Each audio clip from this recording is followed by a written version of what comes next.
Welcome to another session of the Superfly Experience, Season 3, Episode 5. In the house, we got my man, Big Beard Dudley. What's up, podcast world? And of course, you see right here to my right, you see the one, the only, the legendary deathmatch legend himself, Man Pondo. What's up, guys? Thank you for letting me come in and ruin your day with my presence. Thank you for being here, sir. We really appreciate it. We do appreciate it, brother. Originally, we were supposed to have Pondo back here in February, but Yeah. As we all remember, we had that major ice storm. And I Pondo- hightailed my ass to Florida. You're right. So That's true. How was Florida? Tell us about that real was so quick. good. So I have hookups at Disney Oh, nice. and SeaWorld and at Universal. So me and my buddy, they announced the state of emergency at 7 o'clock. By midnight, we was in a car heading to Florida. Called my hookup, so we got to go to all 4 Disney parks, the new Universal Park, and SeaWorld. So while you guys were all here sliding your cars left and right, I was riding rides. And Hell yeah. That's but the way to do it. don't think it wasn't cold there, too. It was like 24 some nights, but it's way better than below 2. Yes, That's sir. true, and there was no snowstorm either. That's right. Yeah, who the heck is... That ain't me, Johnny. Is that you?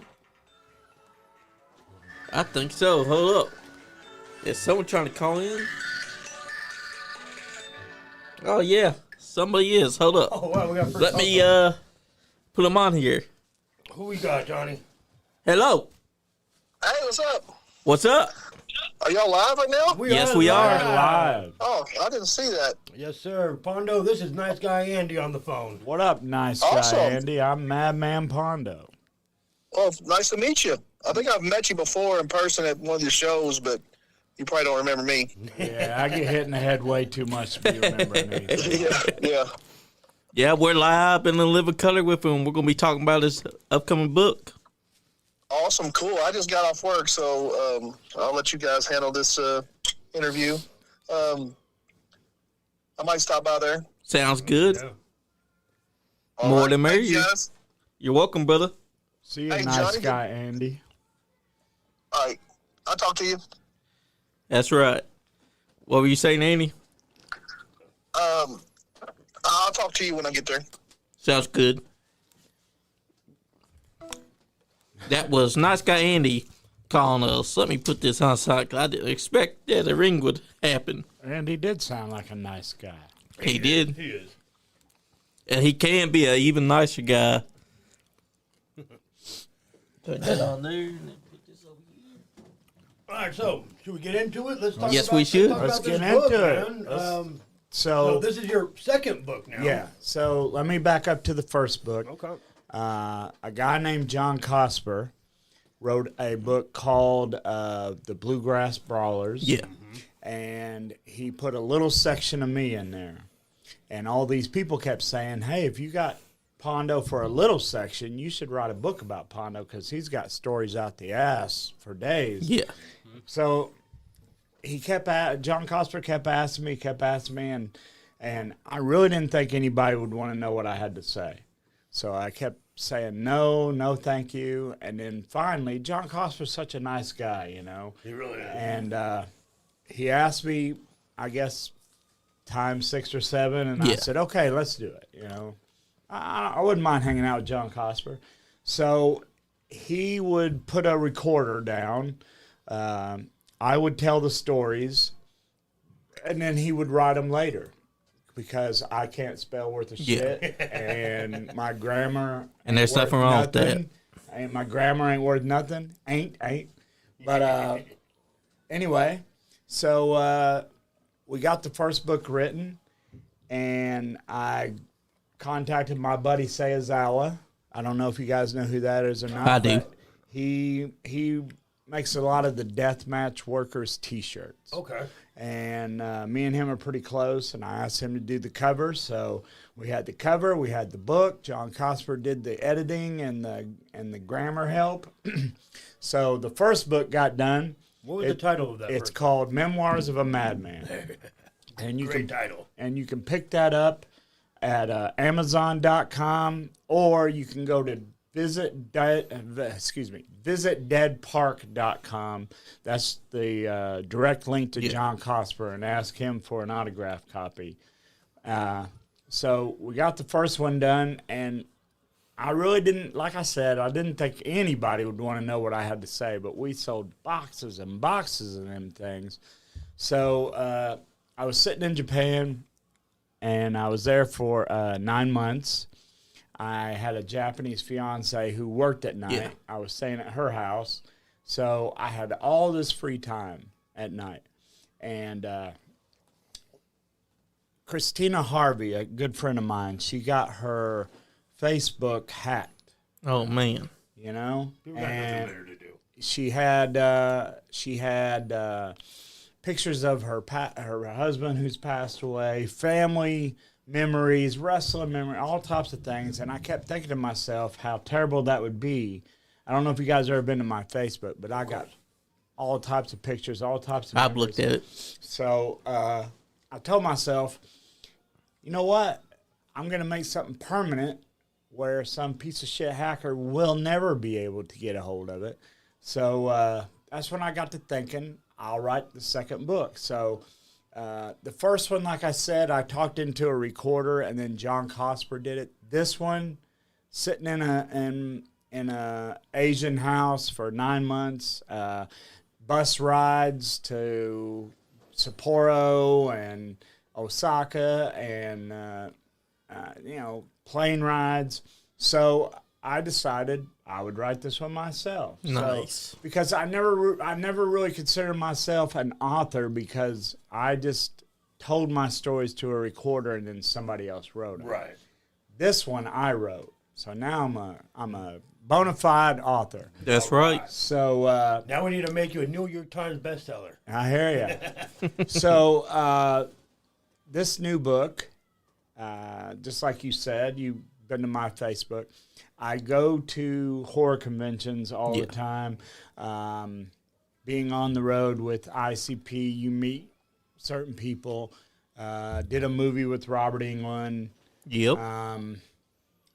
Just all types of ways to meet all these horror icons. So the second book is called Pondo versus the Horror Icons. And it's all my experiences of going and meeting these people, good or bad. There's only like 3 bad ones. All the rest of them are pretty good. But, you can pick that up the same place. Not yet. I mean, Seiyazawa is also doing this cover. Nice. And, of course, John Cosper is editing and doing everything, that I don't know how to do. And then, so I don't have a release date, but I have a release year. It will be out 2026. As soon as we get that cover, and, John Cosper is really good about it. So yes, he is. So again, you can pick up the first one now, the second one later at Amazon.com or visitdeadpark.com to talk to John Cosper. That's right. Omega popped in. He said, Pondo! He said, Pondo took me on one of the scariest adventures of my life to Billy Bob's Wonderland. Omega D. To me, it was, it was him, Mickey Knuckles, Rachel Armstrong, and me. Nice. And we was in West Virginia, and there is one Showbiz pizza place open. Yeah. In all of America. And it happened to be close to where we was wrestling. And as a kid, I loved it, Yeah.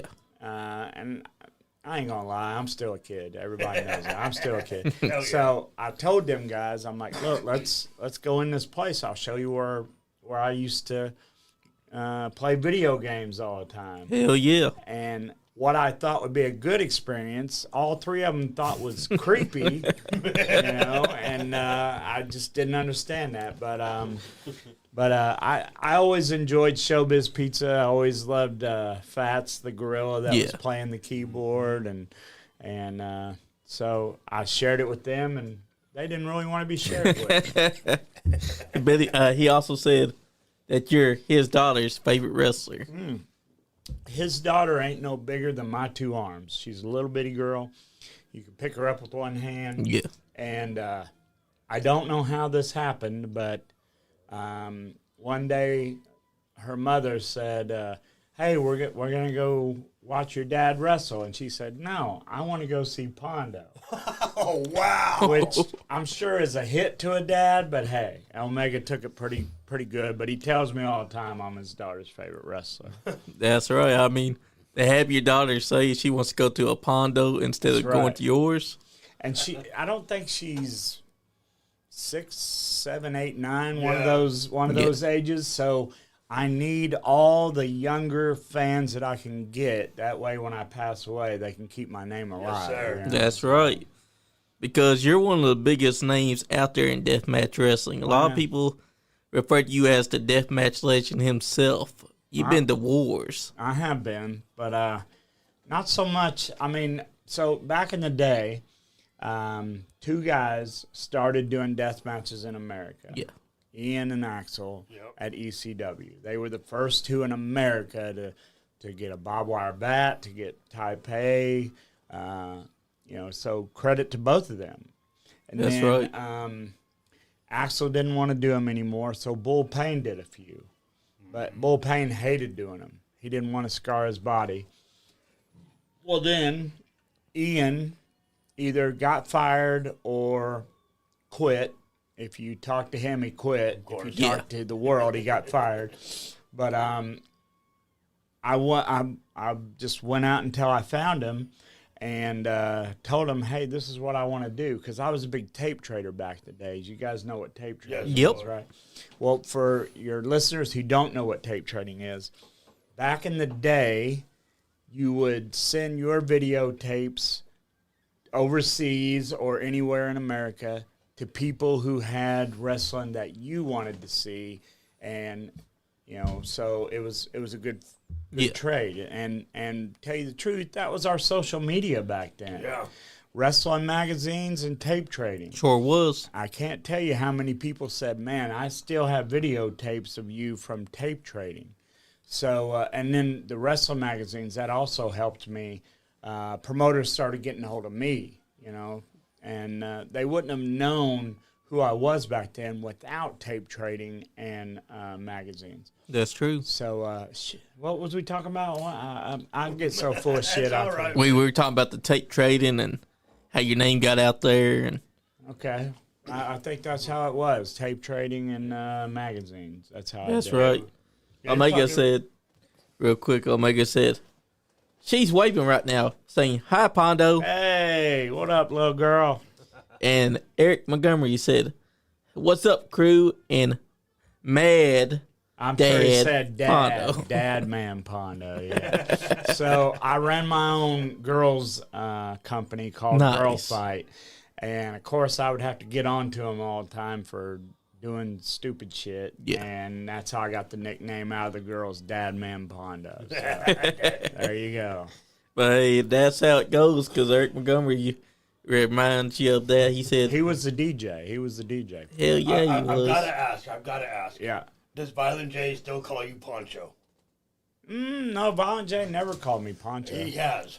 Really? Maybe not to your face. What do you mean, on commentary? Like either on commentary or Well, something. you got to think about it. As far as the commentary, me and Necro was boyfriend and girlfriend for the longest time. Right. So, yeah, I don't put him past calling me Poncho, but no, he always knew me as Pondo because the way that I met them guys, there's a Malcolm 3 now that you guys might have heard of.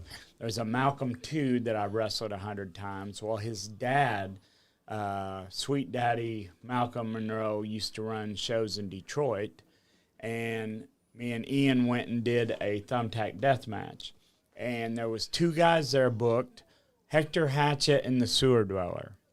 And it was 2 white guys with dreadlocks that I had no clue who these guys was, but the crowd was into them hard. And me and Ian got done doing our thumbtack death match. And this was the time, you remember Stranglemania, the videotape? Stranglemania, the videotape, they had put a picture of Ian and Axel on the back of the cover. And from what I understand, Ian wanted paid for it or something. I don't know whatever was going on with that. So he really didn't want to talk to him. So I'm sitting back there pulling tacks out of my head, out of my boots, and Violent J, he was like, man, that was great. You know, he's like, we just did a videotape called Stranglemania, and I was like, oh, that was you guys? You know, because I had seen the videotape, and the commentary was hilarious, still to this day. Yes, it is. Very hilarious. So he kept going on, and finally he said, someday our wrestling company is going to be big, and we want you to be a part of it. Well, you hear so much shit in wrestling, man. Right. So Exactly. I was like, all right, cool. You know, let me know, you know, and all this. And so I was walking in a mall in O'Fallon, Illinois, and I see kids wearing these guys' T-shirts. And I was like, man, I didn't even get their telephone number or nothing. So in 97 at St. Andrews Hall in Detroit, they did a show called Stranglemania Live. Yeah. And they got a hold of Dan Curtis and said, whatever you do, find Man Pondo. So I worked that first show in 97. Then I worked Hellfire. They had another company called Hellfire in 98. And then I think JCW either started in the end of 99 or the beginning of 2000. And when was it? I was in high school. You're somewhere, maybe 2001 at the latest. 2001? Maybe. And I was with them ever since until now. That's right. Until now. Yeah, till now. Depressing. It's all right because things happen in wrestling. That's it. And you just got to keep on moving on and doing your thing. I'm doing my best. That's right. Best. 2026 has not been good to me, guys. I'm not going to lie. Like, I don't know if it's my age or, I don't know. People are saying that I'm getting slow and that I'm not. But here's what I hear when I go to the ring. I hear, and please don't think that I'm bragging. I'm just telling you my experience. Yeah. I go to the ring, I hear fans chant Pondo, Pondo. Yes, during my matches, I hear holy shit, or I hear this is awesome. I get done, I go to the back, and I hear people chanting my name again. Then I go to the merchandise table and always do a pretty good little shop with the fans. That's right. So I don't, I mean, I get it. Okay, so I'm 56 now. I should not be doing the stuff that I do in the ring. I get that. But I have never been a drug fan, an alcohol fan, a gambling fan, but I can't leave wrestling alone. That's right. I have never said the words, I'm going to quit wrestling, because I know I'm just going to look like an idiot 2 weeks later when I get in the ring. So, you know, whether they think I'm slow or not, I'm not going anywhere. I'm staying here. But I have had to make a lot of new connections with new companies just to stay alive in this game. Yes, sir. So if there's any companies out there that would like to use a 56-year-old madman, get a hold of Superfly here. That's get a hold right. of Big Beard and say, sir. hey. And we'll let you know because there you as soon go. as they do, we'll be shooting them your way. There you go. Because Love I'm it. pretty sure there's a lot of companies that would want to have Man Pondo because you may be 56, but you're doing things that a lot of other 56-year-olds couldn't do. I hear you, man. You know, age ain't nothing but a number. It's all about the draw. That's right. And you are still a draw. And that's the only thing that fucking matters. I hear you. I mean, while I was there at... I've been keeping that F word in my mouth this whole time. I didn't know we could do that. Oh, Hey, man, we can say All fuck right. because Good. now we're past the 10-minute mark. All So right. once you're past that, you can say it on YouTube. Fuck. All right. There you go. Yeah, that's right. But here's the thing. I saw you in 2023, and you were the most over guy at that show. Well, you were teaming up with Shadow WX, and y'all were just beating the crap out of Creekwire Syndicate all over the arena. The crowd loved y'all. I mean, I every time I talk about myself, I'm the worst I'm my worst critic. I think I'm the worst wrestler in the world to myself. But I cannot deny what I hear going to the ring, coming back during the matches. Let the fans tell you. Kevin Brannon at IWA Deep South. I just worked for him, I think, 2 weeks ago at it was close to Pigeon Forge, Tennessee. Yeah. And he had reserves about bringing me in.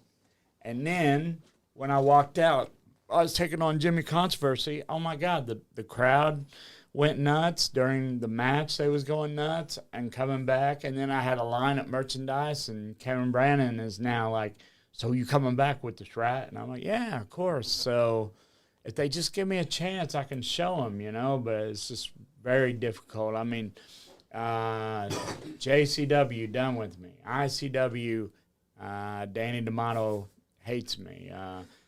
Brett Lauderdale is not a big fan of mine, so he puts me in shit positions in his company. Horror Slam in Detroit, I've been working for them for a long time. Now they've had a February, March, and now they set up an April match that I'm not on. I don't know, man. Just all these companies that I was so comfortable with and making a living out of this, I can't do it anymore. So now I'm trying to make new connections with new promoters. So please hire that old madman out there. We will put the name out there. All right. Because think about it. They're not bringing you back. They need to understand you were a big draw. You were probably one of the biggest reasons why they were getting the attendance like that. I don't know if that's ever been the case. I mean, Yeah. I would love to say that, but I mean, when you're with a company for 25 years, all except this last gathering of the Juggalos, that was another big problem.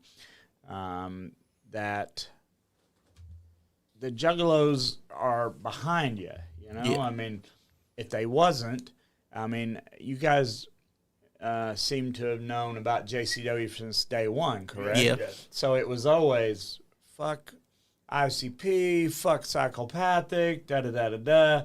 Oh, my God, I was getting pelted with all types of shit. Right. That's right. But it was to the point where, are we still going to keep throwing shit at this guy?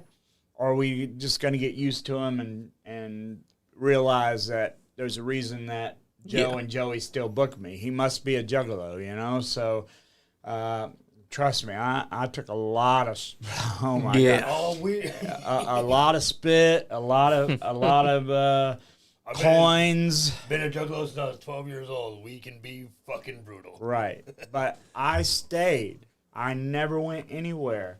Therefore, the Juggalos realized, oh, this guy must be one of us, or he wouldn't still be here. Exactly. That's true. And then you start to lose that kind of appeal because the biggest appeal was that you were saying, fuck ICP, fuck all these combinations. Now the fans, they're realizing, well, he's just Juggalo that's pretending to say fuck ICP. And I was the first one to get to do that. And the reason why I didn't tell him I was going to do that. And we was in Denver, Colorado. Yeah. Big Juggalo town. That's where I'm from. Oh, yeah? And so 12 years old, was you going to the JCW shows? No, I missed the first one. It was a couple of years later, I got to see you when you tagged with Necro. Gotcha. So Jump Steady talks about this story to me all the time. He says, I went out there, I told a bunch of juggalos, fuck Psychopathic Records. They pelted me with shit. They hated me. Then I pulled my opponent over near a truss, put him on a table, went up to the top of the truss and put him through the table. Everybody was cheering for me after that. Yeah. And then I flipped them all off on the way out, and it started all again. It got to the point where the referee and the ring announcer knew, okay, if Pondo gets in the ring, we're getting the fuck out until that, so. Yeah. But that's one of the things about wrestling is that you get a big reputation. You begin to grow. Yes. And I was supposed to be at that show. I was 17 at the time. Oh, yeah? They changed the venue from the Ogden Theater to the Fillmore. yeah. And I wasn't able to get the upgraded ticket. I hear you. Mike Cochran wants to know something. He said, Mike Cochran. does he still refuse to eat a patty melt? Laugh out loud. There's a story behind that. I'm not trying to stir shit because, I mean, the guy's so far down. I'm not trying to rain on his parade. But maybe Ian Rotten's ex-wife was named Patty. Maybe that's the reason he said that. Purely speculation. Yes, Not trying purely to start speculation. shit, though. Not trying to start shit. But that's how it comes because here we are, 2026. You got this upcoming book release that's coming out. Not only that, but this Saturday you're going to be competing at XCF. Yeah. And I can attest to this. XCF crowd loves Man Pondo. Well, I'm glad to hear that. But Shane Mercer, I'm actually wrestling a guy that I like a lot, Draven Lee. Me and him, we got to wrestle each other once, and then some stupid internet shit happened. Oh, He got out of wrestling there for a while, and I'm so glad that he's back, and now we get to wrestle each other again. Man, that internet just kills a motherfucker. It can because anyone can get on there and say something about you, and because you can't prove what they've said is wrong, you end up getting canceled. So he had to take a break there for a while, and if you notice, that shit's died down because if that person was really serious, why did they go quiet about it? You damn right. You damn right. Same thing happened to me. Exactly. And people got to understand that this internet bullshit, it can be a blessing, but it can also be a bigger curse because you got people that will try to mooch on your name or try to throw you down underneath a bus and you can't prove it wrong because you ain't got no evidence against them, but they also ain't got evidence to prove that you did it. Well, that, and I think that keyboard has made people more brave. Oh, Yes. yeah, it's the I can't think of the fucking word. Yes, If they're being anonymous behind it. if they're in front of me saying that, and Exactly. you can put a fist in their eye, they're not going to do that. That's right. But if they're behind that keyboard, they got no problem writing that shit out. Not gonna lie, some dickhead on Twitter not too long, maybe last week, I was wrestling Thumbtack Jack for Ian Rotten. Yeah. Did a not a Hitler tribute. If you watch it, it is a Hitler hating. It is a Hitler joke. It is me joking on Hitler, but people see the picture and they're trying to cancel my shit out. Exactly. But, it was just one time. Should they kick Nikita Koloff out? Right. I know, right? Should they get rid of the Iron Sheik? Yeah. One time. And they also acting like guys like JBL ain't done something like this, or guys like Chris Jericho taking a flag and putting it up his nose. That's it. Not realizing that the thing people are going to be bitches. The thing about that is, I was wrestling Thumbtack Jack, a German.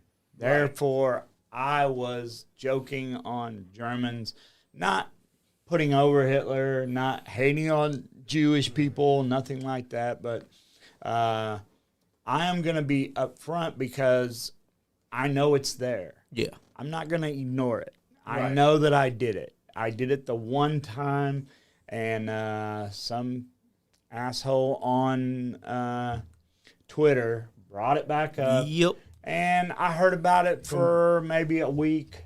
Yeah, and it's fucking stupid because so the post that he made was 50% Pondo is trash, 50% hey snowflake, grow the fuck up. We're in 2026. He was joking with a German. I could still get some of the blowback from it. Yeah. But you know, I did it. Therefore, roll with the punches. And they also forget that. People gotta take things in context. Right? Yeah. You know, they want to take this picture That's it. and write their own narrative. Look at what he's Yep. doing. This is That's the type it. of person he is. And they're completely ignoring that if the German side of the match was okay for you doing that, why are they the ones bitching and complaining about it? Even when I went to Germany, Germans was telling me how funny that was. Exactly. So if they're not bothered by it, why Right. in the hell is anybody Exactly. else? Plus, those guys are random fucking strangers on the internet. They've never met you in person, so why the fuck would they take a picture that you've done and try to paint a false narrative? I'll tell you why, because they want clout. I'll give you my answer. Because he's behind a keyboard. Yep. That's right. We got JD here. He said, yo, from the Bad Guy Podcast and JD Mayhem Media. What's up, J-Mac? They're good friends of ours. Oh, okay. And then Eric Montgomery said, my favorite will always be Smashing Pumpkins, Bullet with Butterfly Wings. Anytime that hit, you knew shit was about to get real.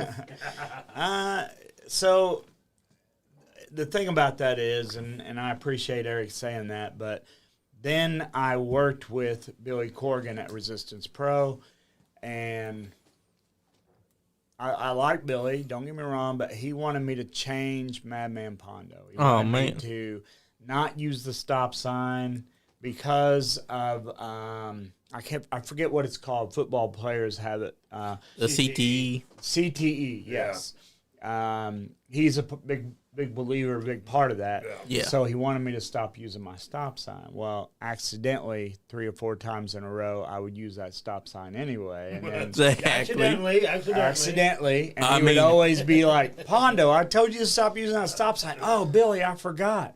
So I didn't mean to, man. yeah, it's just an instinct. But what he had to understand is that you take away the stop sign, you take away what makes Madman Pondo. Exactly. Then you lose the allure, and the fans will. The good thing about that is the company wasn't really owned by Billy Corgan. Yeah. It was owned by Jacques and Gabe Barron, who behind Billy would say, hey, go ahead and use your stop sign.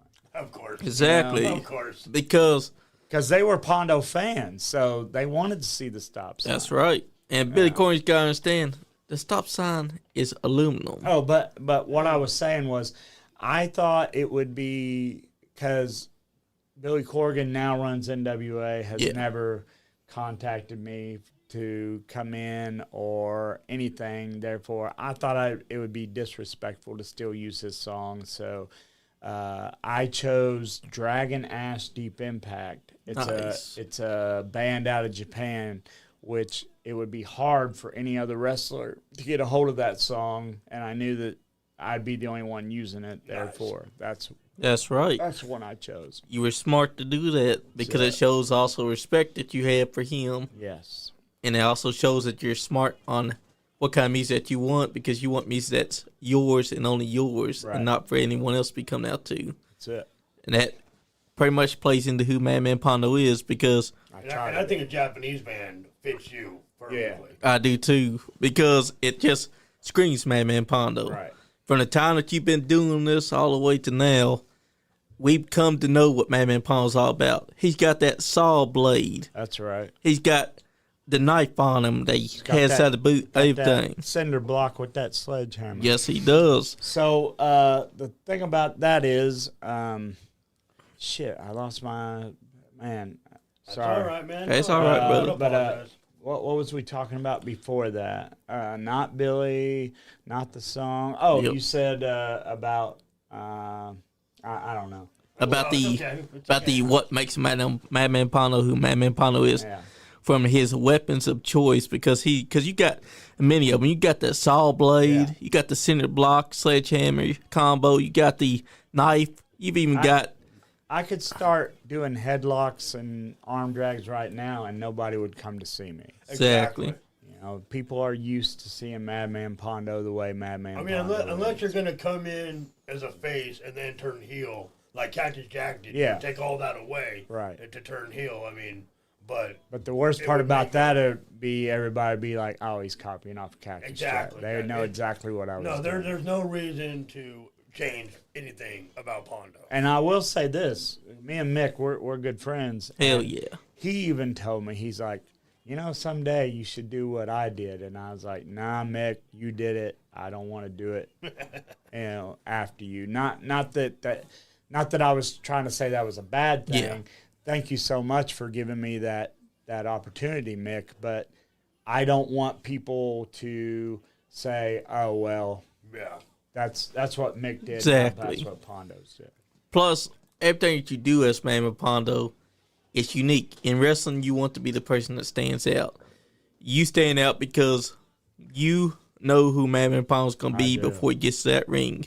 And as soon as you get there, you're doing exactly what you set out to do. That's right. And every weapon that you use is tailor-made for Man Pondo. There you go.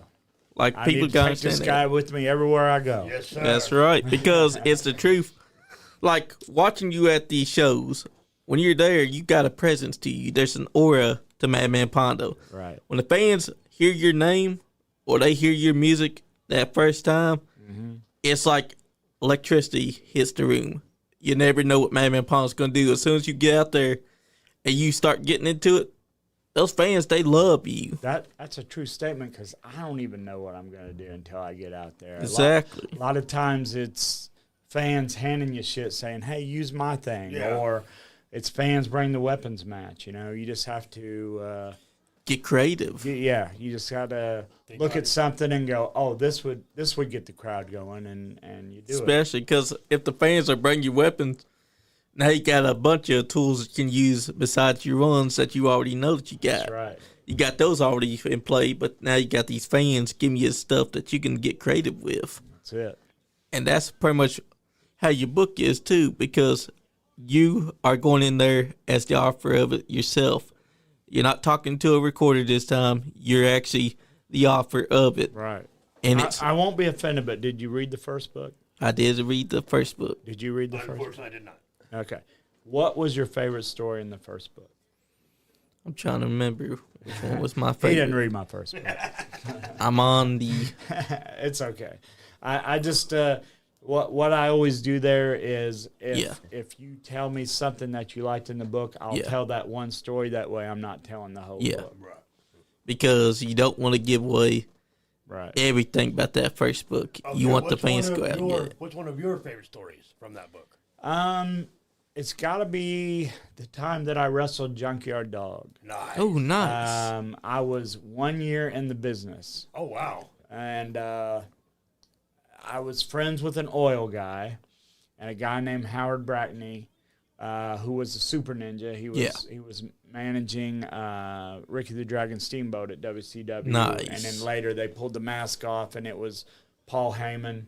But it was not Paul Heyman all the other times. Right. Right? Exactly. So he had me talk to the oil guy. The oil guy paid for Junkyard Dog for me to wrestle. Wow. We was the main event, right? And this was my first WWE name. I'm 1 year, 2 years in the fucking business, and Yep. and just I'm getting ready to wrestle Junkyard Dog. My mom, my dad, my brother. So Flora, Illinois was 1 hour from Vincent's, Indiana, but most of the crowd was from Flora, Illinois, because I told everybody, hey, I'm wrestling Junkyard Dog. So the show starts. Match 1, match 2, match 3, no Junkyard Dog. Oh. Now I did not know about. Let me think of the demons. The demons that. Let's just say the demons that Junkyard Dog was fighting at the time. So that's me being very. Yes. Hey, it's all right. We know. So Junkyard Dog came in and he said, "Who's the promoter?" He already had his white boots and his red tights on, ready to go. And Howard said, "That'd be me." And he goes, "Okay, I need to go ahead and get paid and put me on right now." And Howard was like, "Well, you're the main event. You're what everybody came to see." The place was packed, by the way. Yeah. Which pissed off Junkyard Dog because his demons was telling him, "Hey, give me my money. I have to go. Yep. Have to go." So they get in an argument, And the only thing in between me and that argument is a small partition of cardboard or poster board or whatever they use. So I went running over there and I said, Howard, it's okay. We don't have to be main event. And Junkyard Dog looks at me and he says, are you who I'm wrestling tonight? And I was like, yeah. And he's already in a very pissed off mood. He said, Oh, shit. put your boots on because you're about to learn a lesson. I was like, okay. So I'm sitting over there, and excited of what I was, that I was going to wrestle Junkyard Dog. Now all of a sudden I'm disappointed as shit. Right. Yeah. But something that you guys need to know is I'm a thinker. Yep. And I'm a rememberer. Saturday night's main event, Junkyard Dog on a Mother's Day took his mom into the ring, and they both did that hand on the knee dance, and Junkyard Dog did this big speech about how important mothers are, and without mothers, we wouldn't be on this planet. So I thought, holy shit, this is what I can do. So I sent somebody out to get my mom to come back to take a picture of me and Junkyard Dog. Now, I had never asked my mom to come in that dress room, so she is just as confused as what everybody else is. But Right. I'm not stupid. I knew what I was doing. So my mom come back there. Junkyard Dog meets my mom. My mom's a talker. So, she's telling Junkyard Dog, oh, my God, this is all I've heard about. He's so happy. He's wrestling you and all this shit. She took the pictures of me and Junkyard Dog. And Junkyard Dog looked at her and goes, is this your boy? And she said, yeah. She goes, don't worry. I'm going to take care of him.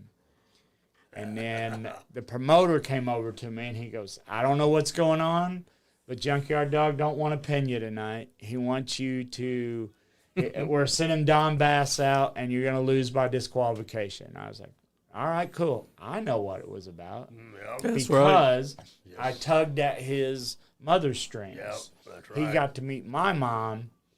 My mom was nice to him. Therefore, hey, I'll take care of your boy. It's another mama's boy. That right Figured it there, out. Man. that shows your Figured incredible it out. way of Figured it thinking out. too, because That's you were right. smart. As soon as you saw that he was in a bad mood, you're like, Yeah. okay, I'm gonna tug at his heartstrings. Because I was just so devastated. I was like Yeah. so excited until that day. And then I heard the fight and then him telling me, You're in put for your a boots lesson. on. I was like, Yeah, shit. Because him saying that makes you think, oh, he's gonna go out there and try to whoop my ass. Well, I mean, Put you through the ringer. which you could, Yeah. I wouldn't have cared. Right. But I didn't want it, the ass whipping to be because he was pissed off. Right. Yeah, I wanted it to be Yeah. because he was happy to be in the ring. And I'm with sure, me. That's I'm right. sure you got a much better match out of him than I sure did. originally what would have Oh, happened. I'm sure it was going to be just an ass whooping up into, what was this thing? I even had to talk him into crawling and him crawling into me and doing that. yeah, the He old school. didn't even want to do that. Oh, And then man. after he talked to my mom, he Yeah. was like, so you a Junkyard Dog fan? I was like, yeah. And he goes, all right, let's do the thing. Yes. quick That's thinking. right. Quick thinking. That shows that you're smart because Anybody out there watching, take note. You ever find yourself in a situation like that, think your way out of it. That's right. but they gotta remember they can all be quick thinking like Man Pondo. You got to be in this business. Yeah. I would suggest that, yeah. Always have your mind open. Always. That's right. And people's gotta understand. And do your research. Not Right? only That's not only research right there. That- That's just It wasn't research. Well, I mean, it but was you me know, so- remembering. Yeah, I That's get right. what you're saying. and also they gotta think that was your first match and you're wrestling Junkyard Dog. Not my first match. Not your but, first, I mean. But I mean, it was either year 1 or 2. It was probably year 2, to tell you the truth. And this is your first time wrestling him. Yeah. You're not gonna want your first time wrestling being because he's pissed off at the promoter. Right. You're wanting to have a straight up match with the man that you have been wanting to fight. So you're gonna be quick thinking because you already know that he's pissed off, so you That's want right. to calm him down. exactly. And that shows that you're smart there because you saw that was happening, and you're like, you know what, I got a plan for this. That's right. And it brought him back down. Just had to use my brain real quick. That's right. You see, the promoters out there, they're watching. Y'all need to bring this man in because no matter what people say, you're still a draw. Wow. I don't care what nobody says. I've seen Man Pondo pack out houses just from his name being on the card. I think it's my ability to always be remembered when I leave. You guys saw the JCW versus GCW bump? Yep. That was Brett Lauderdale giving everybody else, hey, Shane and Bam, go through the first one. Hey, Cocaine and Mr. Danger, you go through the next one. Hey, Drew Parker, you get thrown up, and not even including me. And then that's when I hey, Brett, because that's when he said, okay, Willie Mack, will you take a bump off the scaffolding through those two things? And Willie Mack was like, fuck no, I'm not doing that. So that's when I was like, Brett, I will do that. I will do that, because I'm remembered. Right. Exactly. If it was up to Brett giving everybody else everything without me coming off of scaffolding, being 56 years old doing that. That's right. Ass bump. And I'll also tell you this. So we wanted the crew. What is horizontal and what's parallel? Horizontal is side to side. Parallel is straight. Yeah. All right. We wanted it horizontal. But I guess being horizontal would have put the contraption out in the crowd. Yeah. So instead, they put it parallel. So if you watch that bump, you can even pull it up if you want. If you watch that bump, you will see me turn around, and I can see the boards that are behind me. And I'm not here to fuck up Mr. Danger. I'm not going to let his legs hit those boards. Yeah. I'm not going to let his hips hit those boards. So I shortened mine, which I fucked myself up, not him. I shortened my suplex to where my ass hit the board, but you could see how flat I landed him, Yep. I was making sure that. I remember watching that. Yeah, so that's me. That's me always wanting to take care of my opponent. That's right. That's right. And making it look good. There's not an opponent that I've had out there that says that I didn't try to make them look good or that I, So I have tagged with Necro so long that when I show up at arenas, guys are afraid to wrestle me. And then after we get done wrestling, they're like, "Oh my God, that was the easiest thing I ever done." And I'm like, "Yeah, what did you think I was gonna do?" And they're like, "Well, I wrestled Necro before." And I'm like, "Say no more. Say no more. I get it. All right, no problem." And another thing about it is that they're probably have seen you doing death matches, and they're like, "Oh my God, he's gonna come in here, he's gonna kill me." Yeah, and it's not about that. My stuff is all bullshit. I mean, yes, it looks like it's gonna kill you, but man, I ain't out to hurt nobody. That's right. And that's the way it should be. That shows that And you're it's supposed good. to look like the most devastating. Oh my God, how did he just not die? Yeah. That's exactly what it's supposed to look like, because it proves that you can take care of your opponent. No matter who you wrestled, they know Madman Pondo's got my back. I do my best with that. And so far, I haven't come back and somebody said, "Oh my God, you tried to hurt me or kill me." It's always, "Oh my God, that was so easy." And I'm like, yeah, that's what this is supposed to be. Exactly, And because they'll be willing to work with you again, pass your name on to promoters. Yeah, I'll work with Pondo anytime. Now, I can't say that I haven't been tested. Well, Yeah. I mean, Some guys will give me a punch to the face, and I'll be damned if I'm not going to punch them in the face back. exactly, And then they're like, "Oh, okay, so you want to do it this way, The only one that didn't work on was Manny Fernandez. Manny. So me and Manny, yeah, we was going to do a match where we did some things in the ring, and then we got outside. yeah, I got in the ring.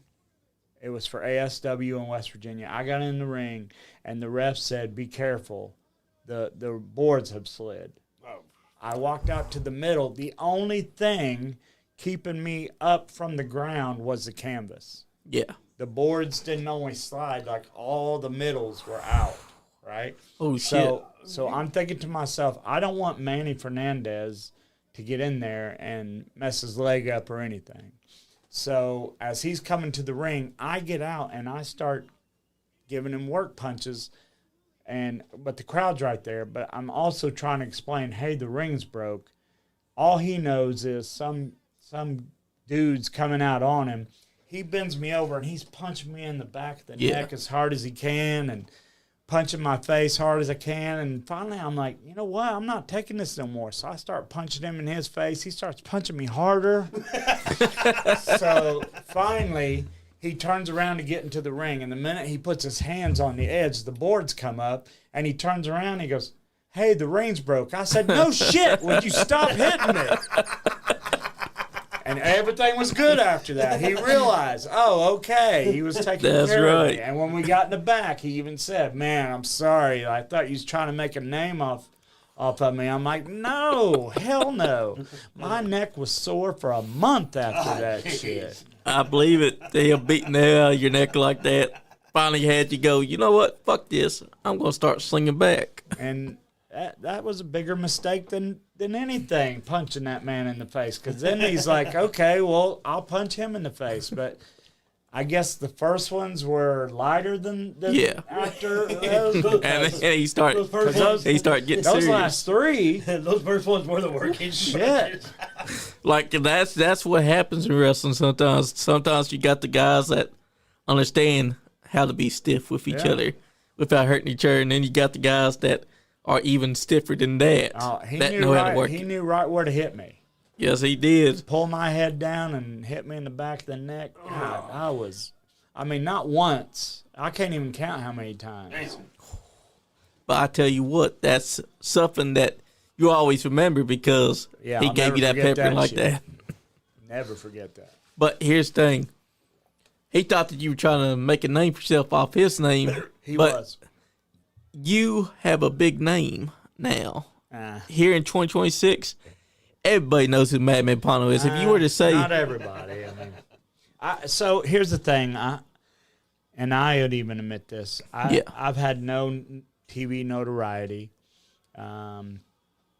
Nothing... So JCW, that's pretty huge. Big Japan, that's pretty huge. But, the rest of it's just me traveling, working hard anywhere I go, So if you didn't see me at Big Japan or JCW, where the hell did you see me at? And what was it that you saw to make you chant my name as I'm going back to the ring? That's what's... So that's true. So there is A-listers, B-listers. I'm down there in the E's or F's somewhere, I think. I'm known, but I'm not famous. Yeah. And I accept that. When people say Pondo's a legend, I'm like, no. I have accepted the word icon, but I don't know. Terry Funk's a legend. Ric Flair's a legend. Well, in the deathmatch world, and especially in the Juggalo world, in those communities, you are a legend. Thank you. I do believe that a lot of people, if you were to say Madman Pondo, they will say that they know who you are because they've heard the stories, they've seen you, they've looked you up on YouTube, because there's a lot of footage that's available for them to find out who Madman is. So, you guys remember Sarah Logan? Yeah. Sarah Bridges, Van Holla. Yep. All that shit. So, back when I was dating her, I drove her to all her. So one thing that she was smart about, she never said no to any extra work. Yeah. Not just in our area, not just Indianapolis, not just Lexington. We was going to Memphis, Florida. Well, we're in Memphis. And I drop her off at the venue, and I never gave a fuck about working for no WWF or WWE. So I dropped her off. I went back to the hotel, and I'm sitting there watching a movie, and the hotel phone rings, and it's somebody from WWE, and they said, hey, we could really use some extras. And Sarah said that you was just sitting in your hotel. Would you like to come down? And I'm like, and I know I confused the dude. Cause I'm like, well, I'm kind of watching a movie. I'll just pick Sarah. Only Pondo. Only Pondo. And the guy was like, you really don't want to come down? I'm like, nah, really, I'm good. He goes, well, what if we gave you $200 tonight and a $200 check in the mail? I'm like, I'm there. All right. $400. That's right. And and I told him then, I'm like, listen, I know that you're supposed to be dressed up to come to these things. I got a pair of shorts and a Texas Chainsaw Massacre t-shirt on right now. And he goes, we don't care. We need you. We need you. So I get down there, and do you guys watch WWE at all? Yep, I do. Did you watch it back when Dean Ambrose was on? Yep. Okay, so do you remember when they shoved Dean Ambrose into a room and all the security guards was watching the door to make sure he stayed in there? And then later on, he was just walking around, and they was like, hey, how'd you get out? He goes, the back door. There was a back door. Yep. Okay, well, they had used all their extras to do that. They needed... what are they called?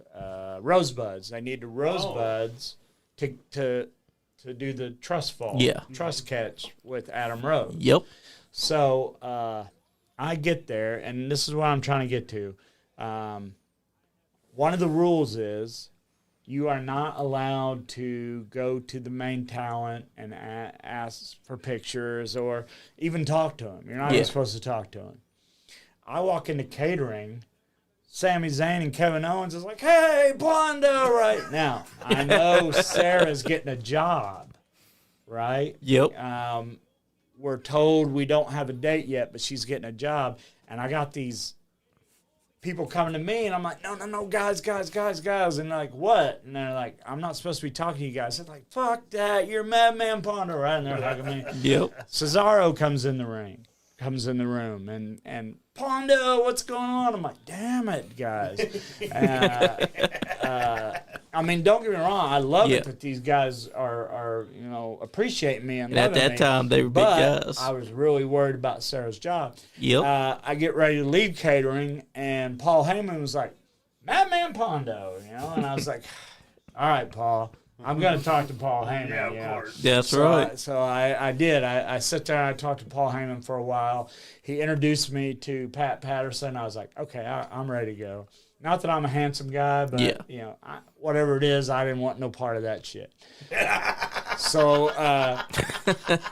then the Rosebuds thing that day was the bunny and Adam Rose. Yep. So they're sitting there, and the bunny was Sami Zayn.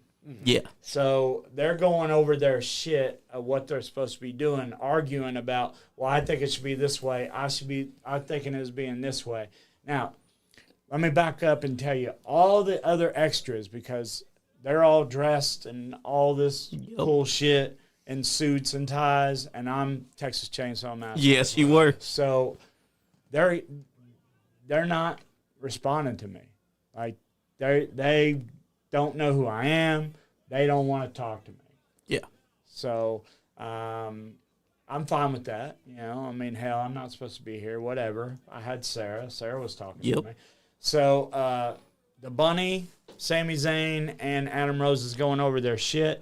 Next thing I know, somebody comes over and puts me in a work headlock, starts giving me work punches to the head. I look up, and it's fucking Moxley. Hell yeah. He's like, Pondo, what are you doing, man? And now, from what I understand, Moxley talked to nobody back there. He was always focusing on his job and all his shit. So even the bigger stars are amazed that this guy is talking to an extra, right? So I'm just, because me and Necro used to wrestle Switchblade Connection, which was Sami Zayn and Moxley for, I can't even tell you how many times.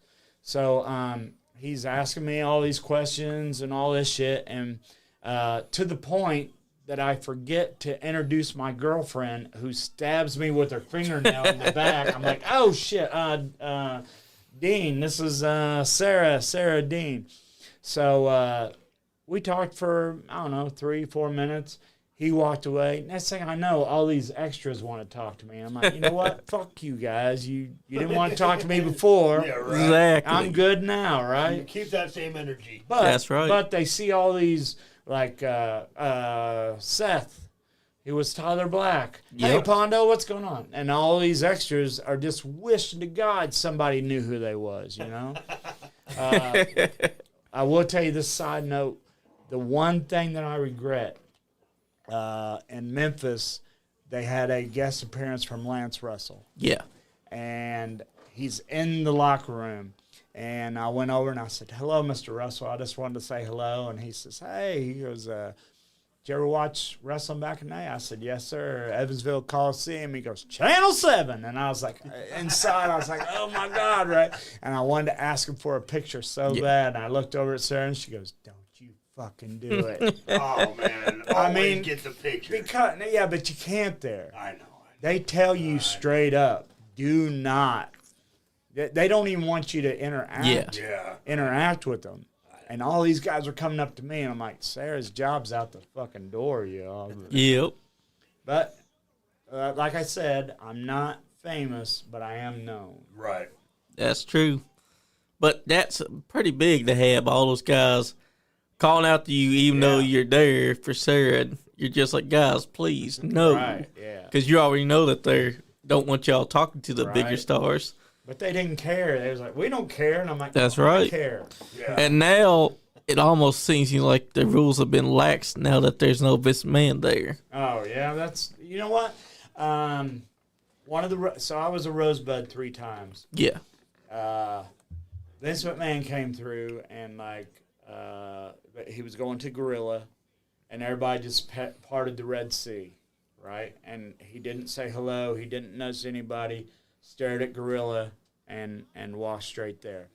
Hunter was right behind him, and he would, hey, how you doing? How you doing? Right? Stephanie McMahon. Hey, how are you? How are you? You know, she was so cool. Nice. She didn't know who I was, but Sarah had been there a few times, so she stopped and talked to Sarah for a bit. But, Vince McMahon, straight to that Gorilla. He's pretty much got that tunnel vision. That's You it. guys were just there, but he ain't seen you. And nobody said, hey, Vince, how you doing, or nothing, you know. And at least Hunter, he would at least acknowledge, but I'm sure with Dad in front of him, he didn't want to stop and cause no shit. You Because Vince Man was kind of like one of those guys that always had this weird way of doing things. He didn't like talk to the boys, but he himself wanted to be a wrestler. know? Right. But at the same time, now that he's a boss, he don't care for you to say hello to him, shake his hand. Especially now.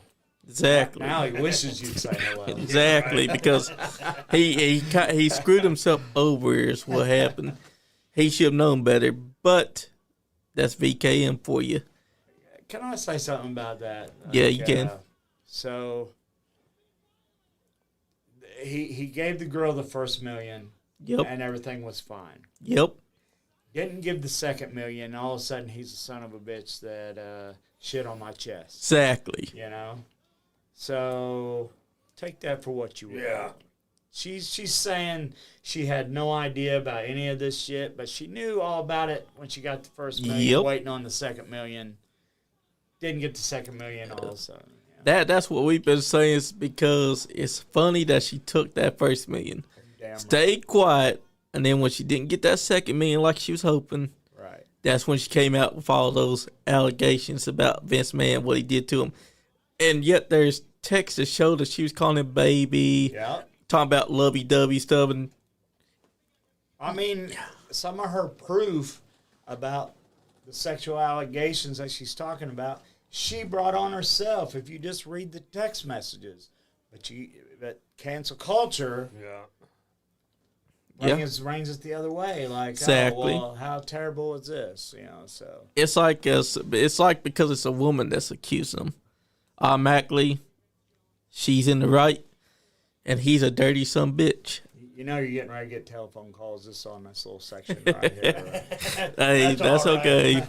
We've dealt with it before because I hear you. what they need to understand is that we're the type of podcast that we like to get down to nit and gritty. we like to bullshit around, have fun, because we tell our guests all the time, when you come in here, don't treat it like you're just being an interviewee. You're just one of the guys just sitting around this round table, bullshitting around, and topics like this is something that we also talk about because it's true. Like, if people would actually get their heads out of their ass, they could read those texts and be like, oh, so she did bring it onto herself. Right. They got to understand, when money's involved and that money ain't come back, that's when they get. Them people didn't even read them text messages. Yeah. They just exactly. made their own assumptions. And that's mostly because they were already hating on this man. Right. They needed some Any reason other to. Questions? Yeah, we do actually. Let's get them. Headlocks, Heels, and Havocs is here. Oh, we also got someone saying Pondo. Oh, Crystal Brickman. She said Pondo. Crystal Brickman. She's the photographer at the arena. Oh, okay. Headlocks, Heels, and Havoc said, Vince is not a good person, and Janelle Grant was looking for a money grab. That's right. Two things can be true at the same time. Mayhem Media said 100%. I mean, it is true, though. But please don't think that we're saying that Vince McMahon was an angel. Exactly, because we're not. I mean, he did some piece of shit things. Yes, he did. It's not like that girl didn't know the piece of shit things were coming. Yeah. As long as the money was coming. That's along right. With it. So I say 2 pieces of shit, put them together, and you got a big piece of shit. That's right. Yeah. Who would you say has been your favorite opponent to work against? I will tell this to anybody because this is the biggest true.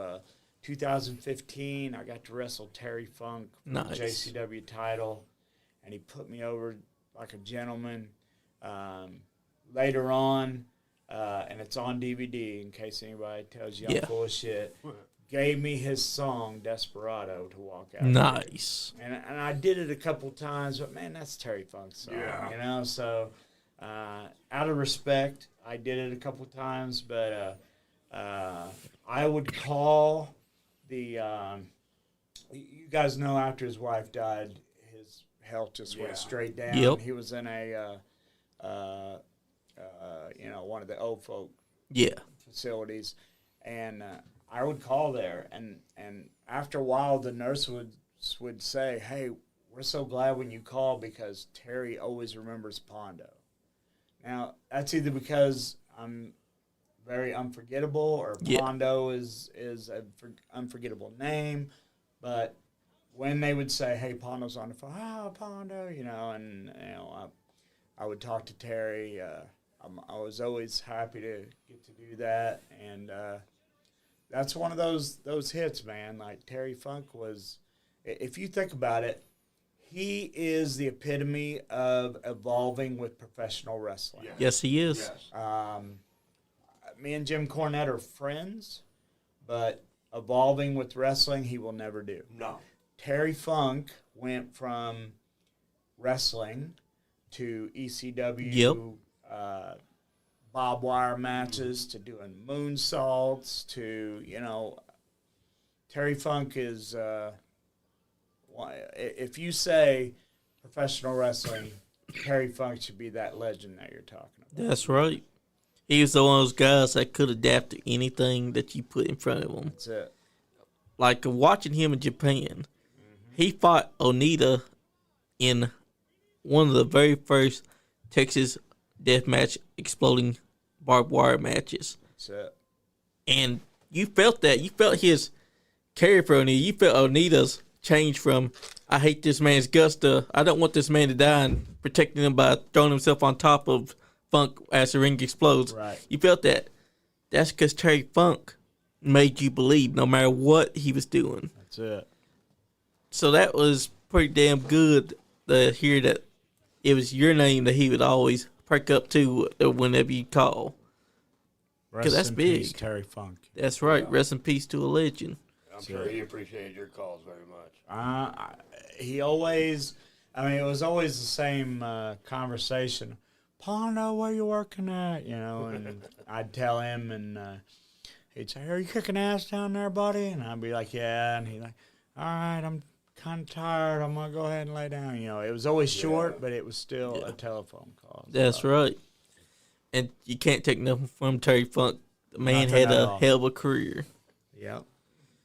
And now, who would you say in the future, if you get a chance to wrestle them? Who's someone that you've been having your eye on that you wasn't thinking that you'd want to match with, but now you've got this thought on your mind that you think you could take them and that it'd be money? I think me and Bull Bronson would be a good match. Me and Lil Sicko was together at that IWA Deep South show, and I didn't even. I mean, this kid is blowing up like everybody's loving. But this kid was in the dressing room, and he said, "Someday I want to wrestle Madman Pondo." He told Kevin Brandon that, you know. Bull Bronson. Yeah, I'd like to wrestle Bull Bronson. Phil Insane. You know, not really. So I would love to wrestle Sergeant Slaughter. Ooh, nice choice. But I can't do it. Right. You know, Sergeant Slaughter is just done. Yep. Doesn't want to do it.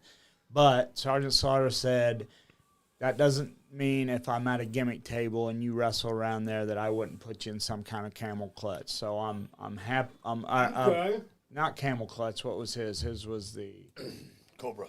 Cobra clutch. Cobra. Sorry, Cobra clutch. Sorry. That's all right. But you know, I would be satisfied with that.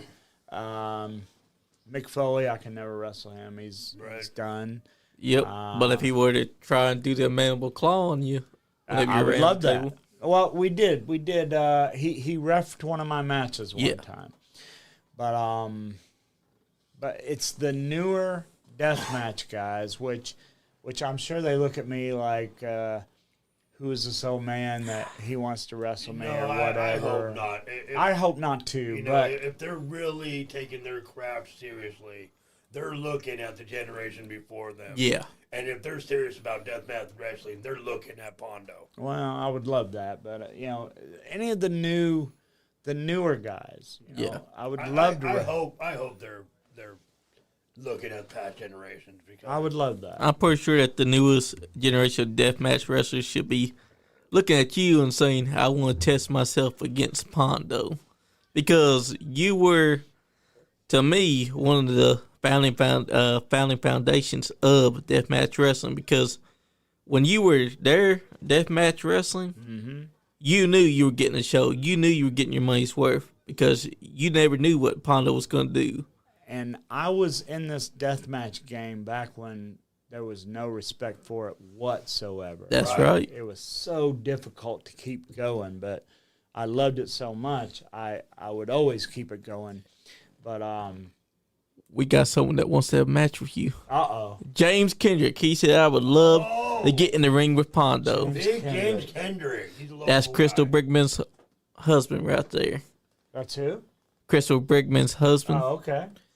He wants to have a match with you. I would love that. We Hey, got his picture on the wall somewhere. yeah, actually, Yeah, right there. Oh, that's okay. James Kendrick. There you go. And that's Ajax Singer. All right. Ace chopping. All right. Hey, James Kendrick, if you want that match, Talk to maybe your promoter. Talk to your local talk promoter. to Adrian. Bullpen Pro Wrestling or Elite Wrestling Alliance that you're working for, and make that happen. Because Pondo is willing and he's ready. Pondo's starving. That's right. And plus the guy understand that now is 2026. Yeah. Pondo's name needs to continue to be out there because so many people are still wanting to see what Pondo will do this year. You guys want to hear my death story? I do. Okay. So I have a big fear of not being remembered after I pass away. Yeah. Now, you guys are going to remember me. Some deathmatch people will remember me. But I want a lot of people to remember me. So this is how I figured it out. Remember, I sit back and I think shit. Very cerebral. Yes. So in Clarksville, Indiana, there's a place called the Concrete Lady that sells big concrete, like rhinos and hippos. And one of them is a giant gorilla. I want that to be my headstone. Let me tell you why. Why. How many times have you drove through a graveyard trying to find somebody's headstone, but they're all these concrete blocks? By God, if you drive through that graveyard and you see that big gorilla, you're going to be, oh, there's where Pondo's buried right there. Where's That's Pondo right. buried? I'm not sure. Just look for the gorilla. That's right. That's right. Now, on that gorilla, I want the plaque where they're on his chest or at his feet. Yeah. I want it to have a skull and crossbones on it. That way, people who don't know me is going to look at that skull and crossbones and be like, man, that must have been some evil son of a bitch. And they will make up stories about me years and years to come. On that plaque, I also want a QVC code. Okay?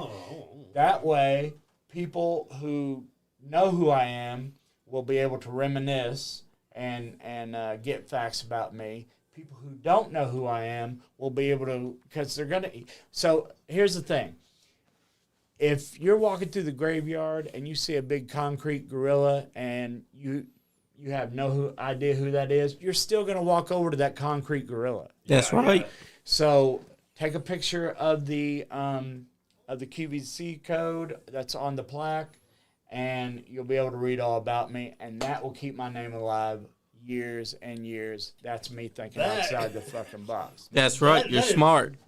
That's beyond out the box. Yes. That's Here's futuristic thinking right there. Here's the second part I want. I don't want to have a funeral. I do not want people sitting in a room, music playing, people crying and all that shit. I want people to get together with a big screen TV and watch the movie Dumb and Dumber. Nice. Because that is the funniest movie that I've ever seen in my life. And you can watch it today. Yes. Yep. Even after watching it 5 or 6 times, you can watch it today, and something happens in that movie that you're going to laugh about.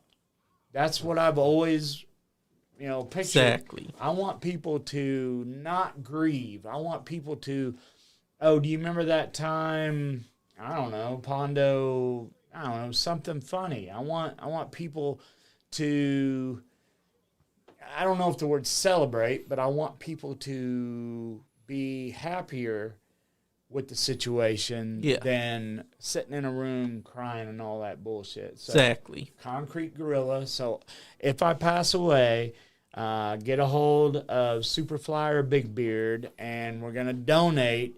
I have no idea how much a giant concrete gorilla would cost. That's right. But that's what I want. I want a giant concrete gorilla to be my headstone. You heard That's that, right. wrestling community? We're gonna make that happen. That's it. Exactly, because that's one way to keep Madman Pondo name alive, because even though you're gone, the people going to drive past the cemetery, stop after they see that big giant gorilla, and they're going to be like, who is that? Well, And after they see that name. Well, the important part is that QVC code. Yeah. That's right. I want that QVC code somewhere. That way, people who know me and people who don't know me will be able to find That's out right. about me.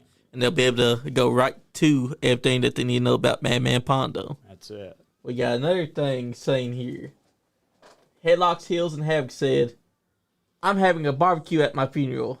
Everybody walks up, says their final goodbye to me in my casket. There's beer and soda and water and all kinds of stuff packed in ice all around me.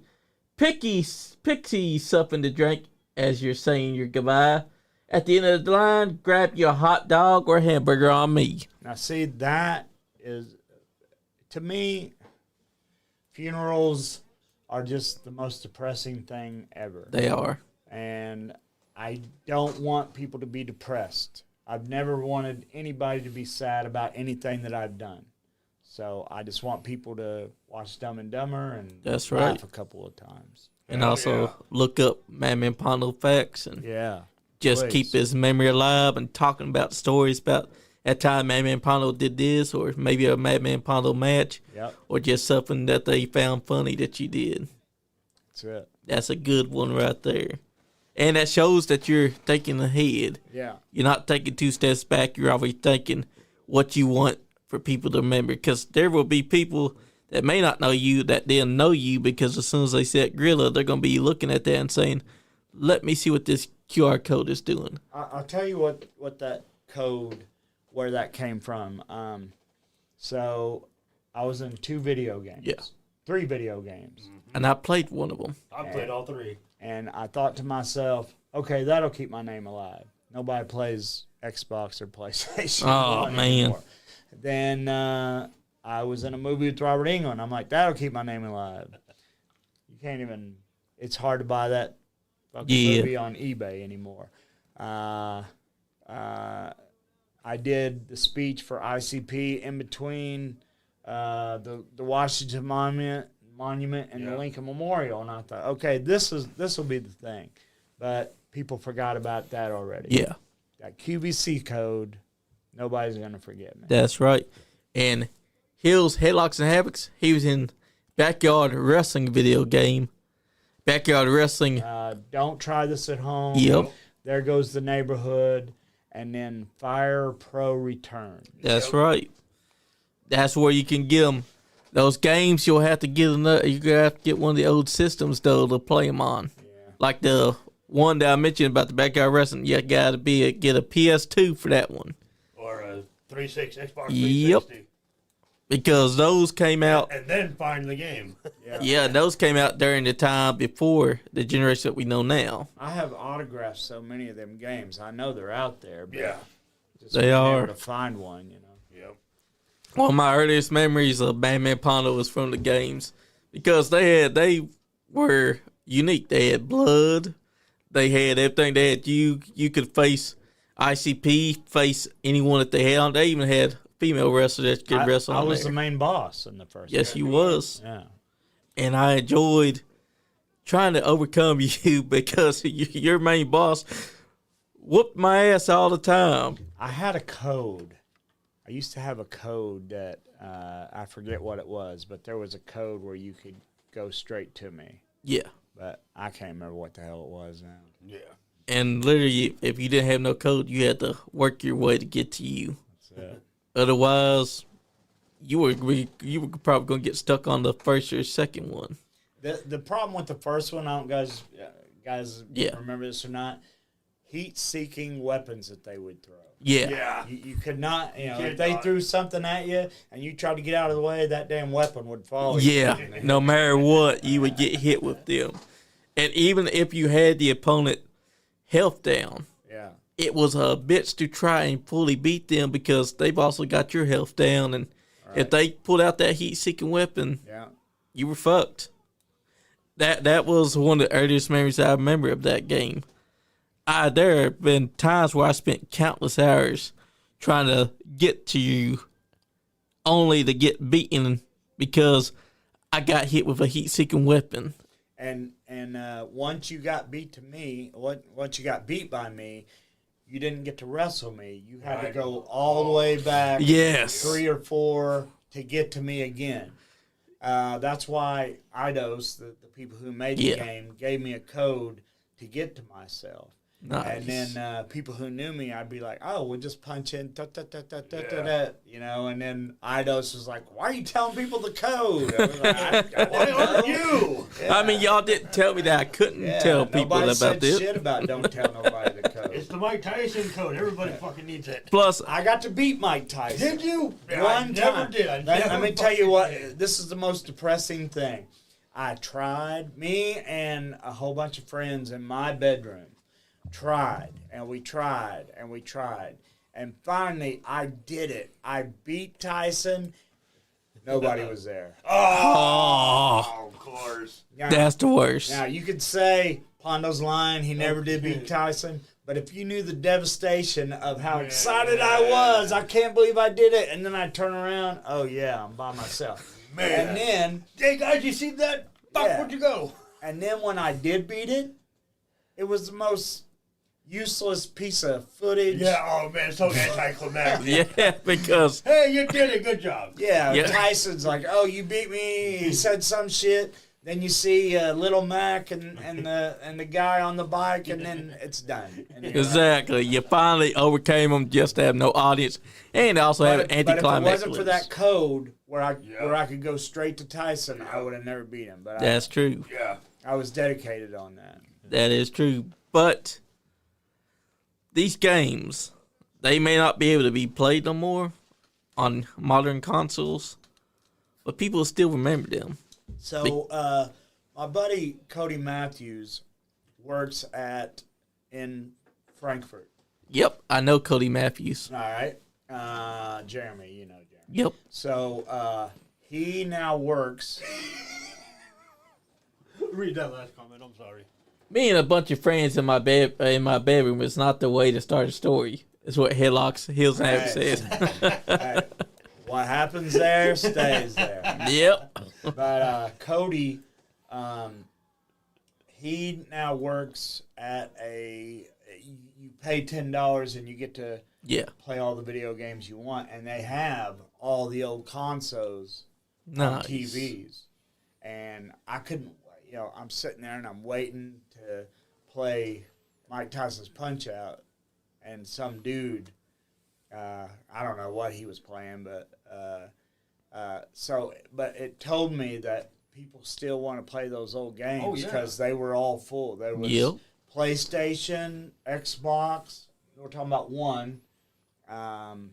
Anyway, all the old consoles and all of them were full.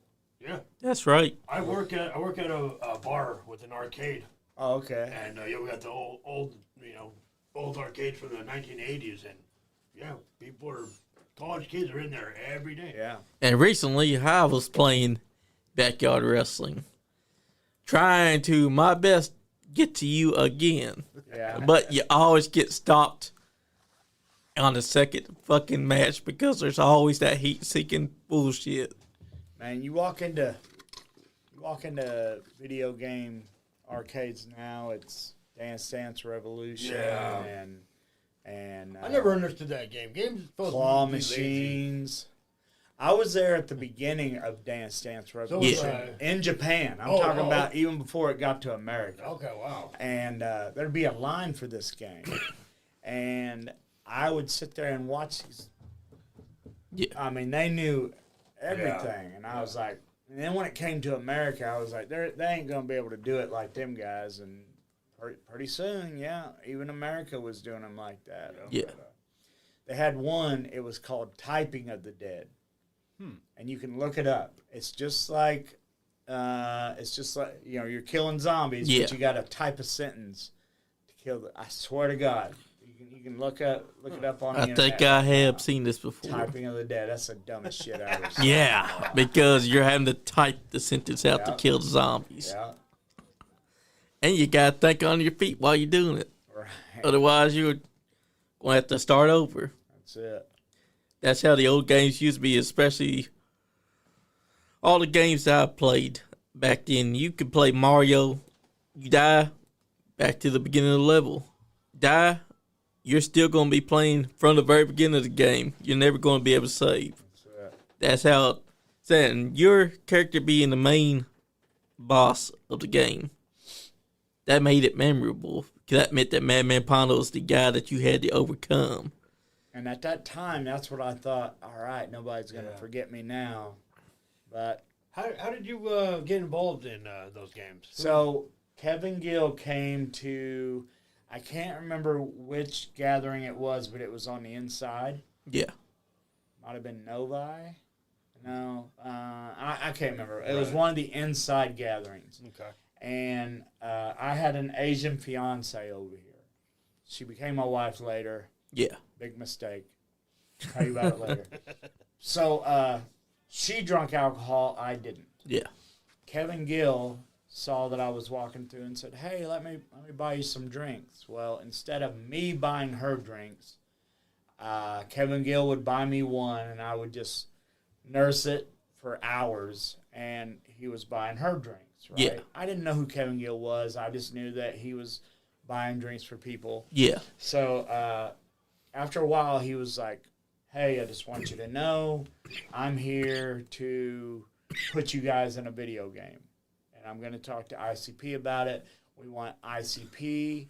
We want Sabu. And, of course, we want Man Pondo." And, again, you hear all types of shit in wrestling. And you're like, all right, whatever, you know. And then next thing I know, after that gathering, Backyard Wrestling, Don't Try This at Home, started in production. Yep. They got a hold of me. I did more for the video game than a lot of them.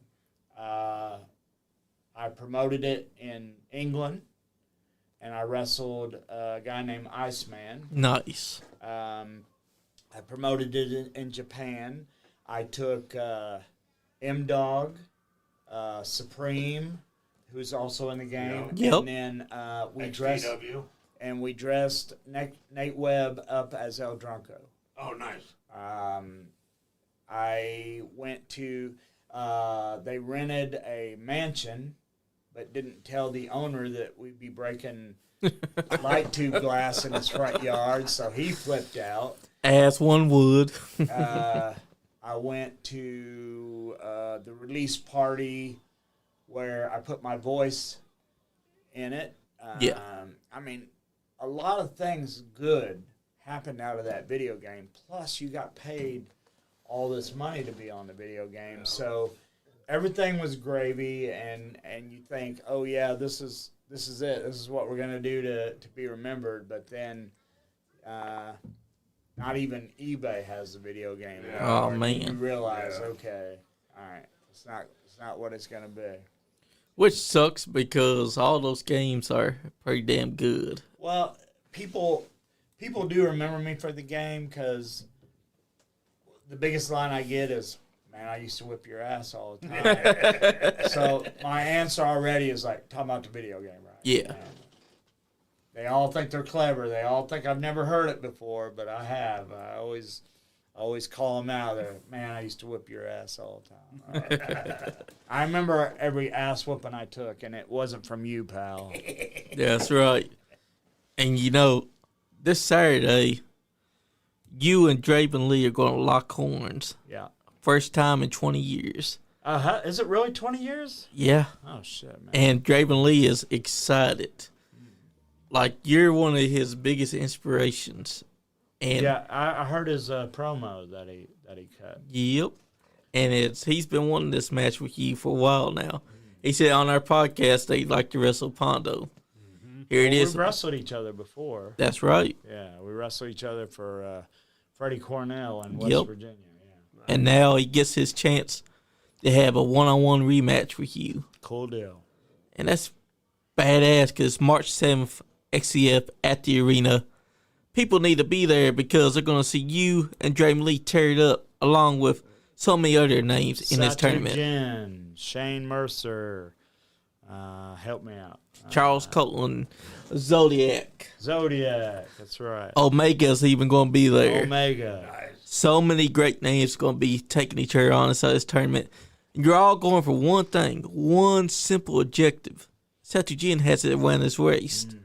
He's already said, whoever wins this tournament, it's nothing but a joke to him. He don't care because he go rock through them. We'll see how that goes. Exactly, because it almost sounds like he's downplaying the fact that there's deathmatch legends in this tournament. And he's also downplaying the fact that many of these men have whooped his ass before. It's like he's gotten cocky since he got complacent. Well, if you think about it, he's now also a deathmatch legend, I would say. And That's true. he did a tour in Japan for Big Japan. I mean, he's got his name out there. Yes, just he like does. the rest of us. But it almost seems like he's now downplaying all of y'all because to him, he's had this title 2 years. That's a big feat. And it's almost like he got complacent over time.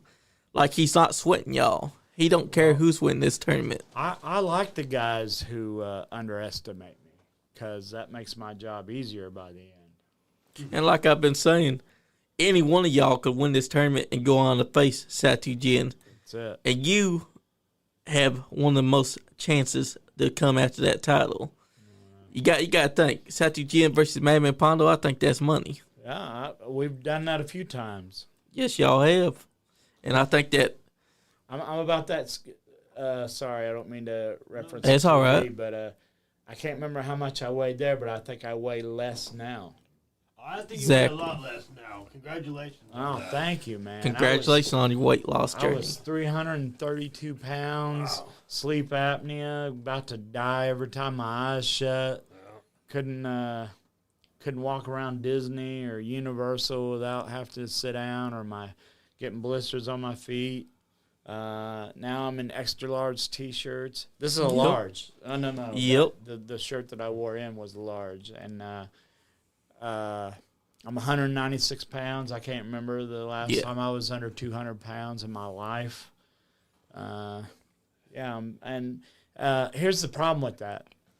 When I was fat, people all the time was like, "Oh my God, Pondo's gonna fucking die," and now I've lost all this weight, and everybody's like, "Oh my God, Pondo's gonna fucking die." Like, I can't win for losing with this I know, shit. right? But I just want everybody to know, I'm not diseased. I'm not fraying away from some virus inside of me. I'm trying to be this small, so please congratulate me from now on. Exactly. Instead of wishing my death on me, or Because you're trying to do a weight loss journey. You've been putting in the work to lose a lot of weight. well, October 17th, I had gastric sleeve surgery, and October 20th, I went and flew to Philly and wrestled. Yeah.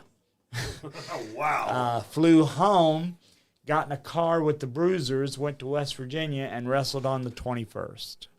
So that either puts me as the dumbest guy in the world or puts me in the bad motherfuckers club. You know, that just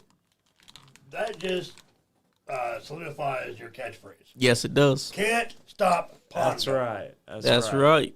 And the people, they used to like chanting Pondo's fat all the time. Well, now they can't because you've lost all that weight. No, they can, but it's PHAT now. Yeah, there you go. Yeah, that's true. But that's what makes you Pondo, is that they never know what Pondo's going to do. That's right. And with your latest book that's coming up, when they do get their hands on it, they're in for a treat.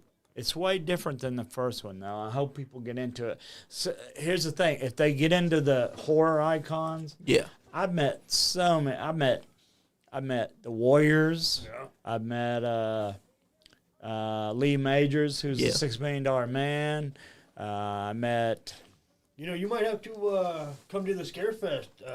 I go every year. Do you? Yeah, Ryan Huff. You know Ryan Huff? I haven't met him, no. Anyway, he gets me in, and Okay. and the reason that the guy who owns it tells Ryan, let that Pondo come in, is because I don't waste time. I'm not just walking around like I actually meet Right. some of the celebrities, because that's me. Well, I mean, next year, set up a table and sell your book. You know, so when Jeff was running it, Yeah. can't remember his last name. I'm so terrible. But anyway, when he was running it, he gave me a table, and he put me right next to Elvira. Nice. Nice. Okay, which was cool that I got to talk to Elvira.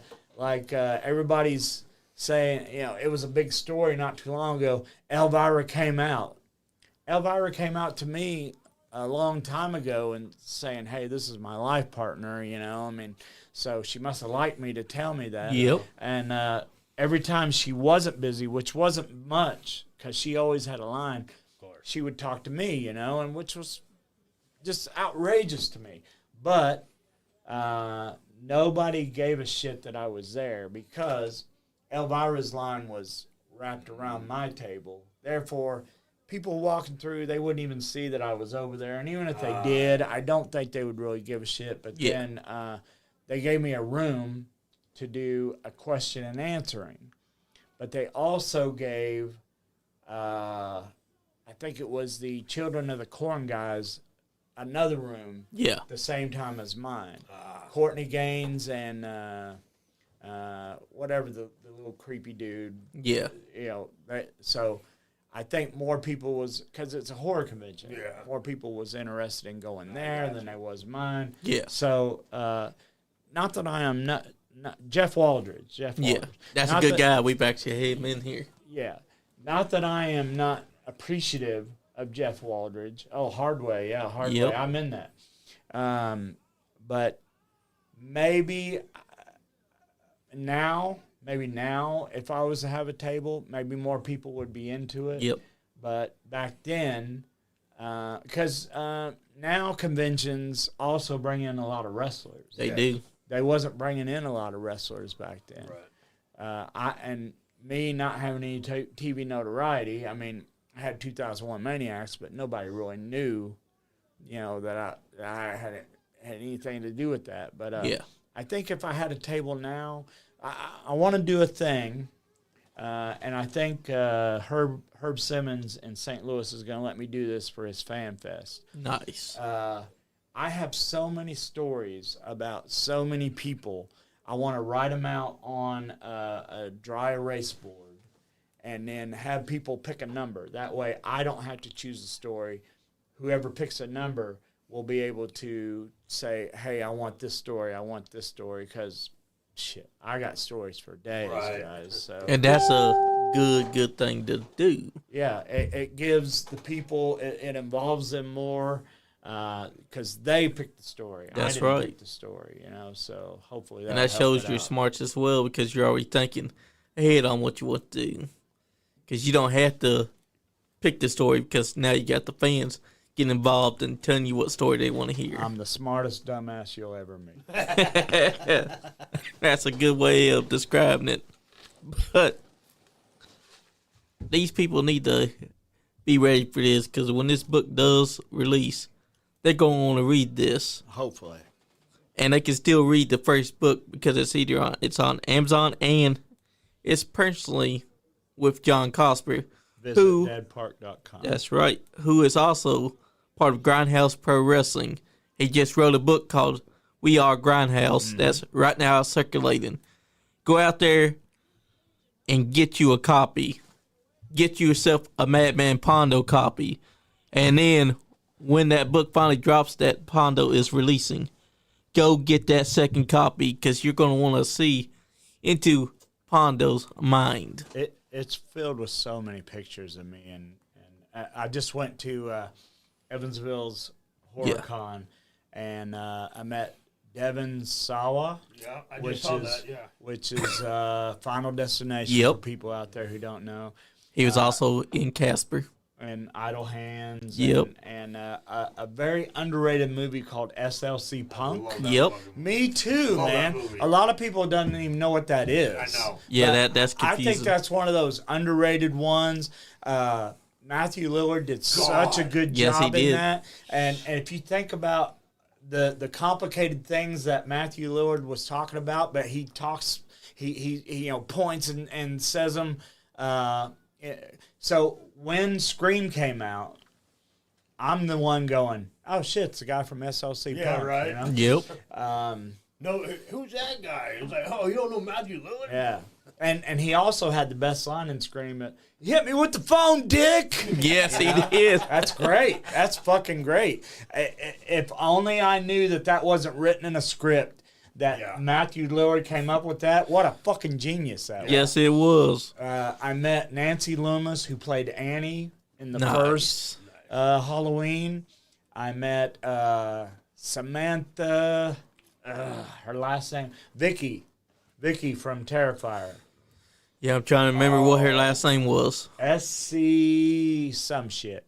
And I met Richard Brake, who was he's the fourth reject now. Yeah. And he was in 31, but I met him because he was the Night King in Game of Thrones. I love me some Game of Thrones. I don't know if you guys do or not. I do too. Not so much that second shit that they came out with, but that Game of Thrones, I love that shit. And then March for Horror Hound, I don't know who else is going to be there, but Ralph Macchio, the Karate Kid. Hell yeah. I was a big Karate Kid fan back in the day, so I'm going to go meet Ralph Macchio. I love this new season of Cobra Kai. I didn't watch one season of that yet because I'm a big binge guy. Yeah. And when I fly overseas, like I flew to Japan, I watched Wednesday season 2. Yeah. Flew from Japan to Australia. I watched Squid Game season 3. You know, that's what I like to do. I like to save them series for them long flights. That way I've always got something I want to watch. And my next one I want to watch, and you guys can tell me if this is good or not, is Alien Earth. Yeah. I haven't seen it. You seen I've it? not seen it yet. Oh, no. But I'm a big Alien Predator guy. Shit, I got Predator underwear on right now. I like Predator and Alien as well. But I will say Cobra Kai is worth the watch. Yeah. A little backstory for Cobra Kai. It started as a YouTube series. Yep. Oh, really? Yeah, so the first 2 seasons, it was under YouTube. Then Netflix took it over, and they got new writers and everything. So if you see that, you know, that little change in that dynamic of the show, that's why. But was Johnny in the Yep. first? Yeah. Really? Johnny is in all seasons, Oh, wow. along with Ralph. So that was made for YouTube with him in it. Yep. Wow, I had no clue. And it has a whole new dynamic from the Karate Kid, but it keeps the spirit of the Karate Kid. But it's showing bring you back- Johnny's They perspective. bring back all the old cast members from the movies. The only other thing I knew that did that was Hobo with a Shotgun. Yep. They made a fake trailer for YouTube, but it got so popular that they made a movie out of it. Yes, and they then, did. Eli Roth and all them guys and in between Planet Terror and what was that called? Oh, that was called Grindhouse, right? Yep. Yeah. They made Machete, Yep. and Eli Roth said if Machete did good, that he would make Thanksgiving, which Machete didn't do that good, so he didn't make Thanksgiving for a long time, but he made Thanksgiving now. But the one that I would want to see, do you guys remember the trailer for Don't? Yep. No. Oh, you don't I remember? remember it. They kept saying, I know you want to knock on that door, but don't. I know you want to go in the basement, but don't. And then it kept going, don't. You don't remember that one? No, I work 2 jobs. I'm a single I hear ya. father. But I would got like time to for see kids. that. I would like Yeah, to see definitely. that. Not Simon Pegg, but what's the other guy's name? Simon Frost. Cowell? Yes. Frost. Yeah, Nick Frost. And Don't has one little flashlight scene, but he's like in a baby diaper. Yeah. So, yeah. People don't realize that's him, but I know, right? I pinpoint it. Headlocks Hills and Havoc said that their favorite line from Scream that Matthew says is, "My mom and dad are going to be so mad at me." Be so mad at me. Yeah. I'll be right back. And I'm telling you, Matthew Lillard, man, so I'm not I don't go to a lot of kids' movies, but Yeah. Scooby-Doo, he did Shaggy great. yes, he did. You know what?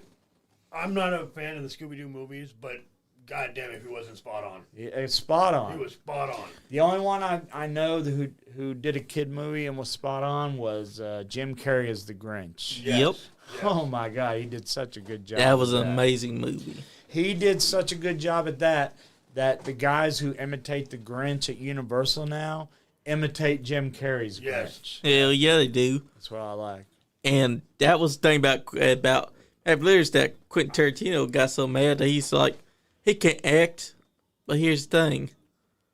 Out of all of Quentin Tarantino's movies, you made all their names, but has any of the characters been as memorable as something that Matthew Lillard has done? Right.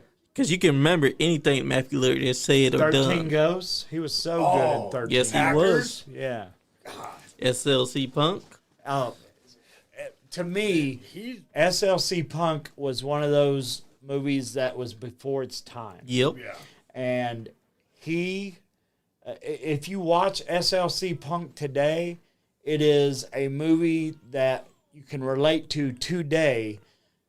But so when do you think that came out? 96, 7? 90, I think. way before its time. Yeah. Yeah, it was. Headlocks Hill said that I laughed my ass off at him in Screen 7. Well, here's the thing, though, my boy.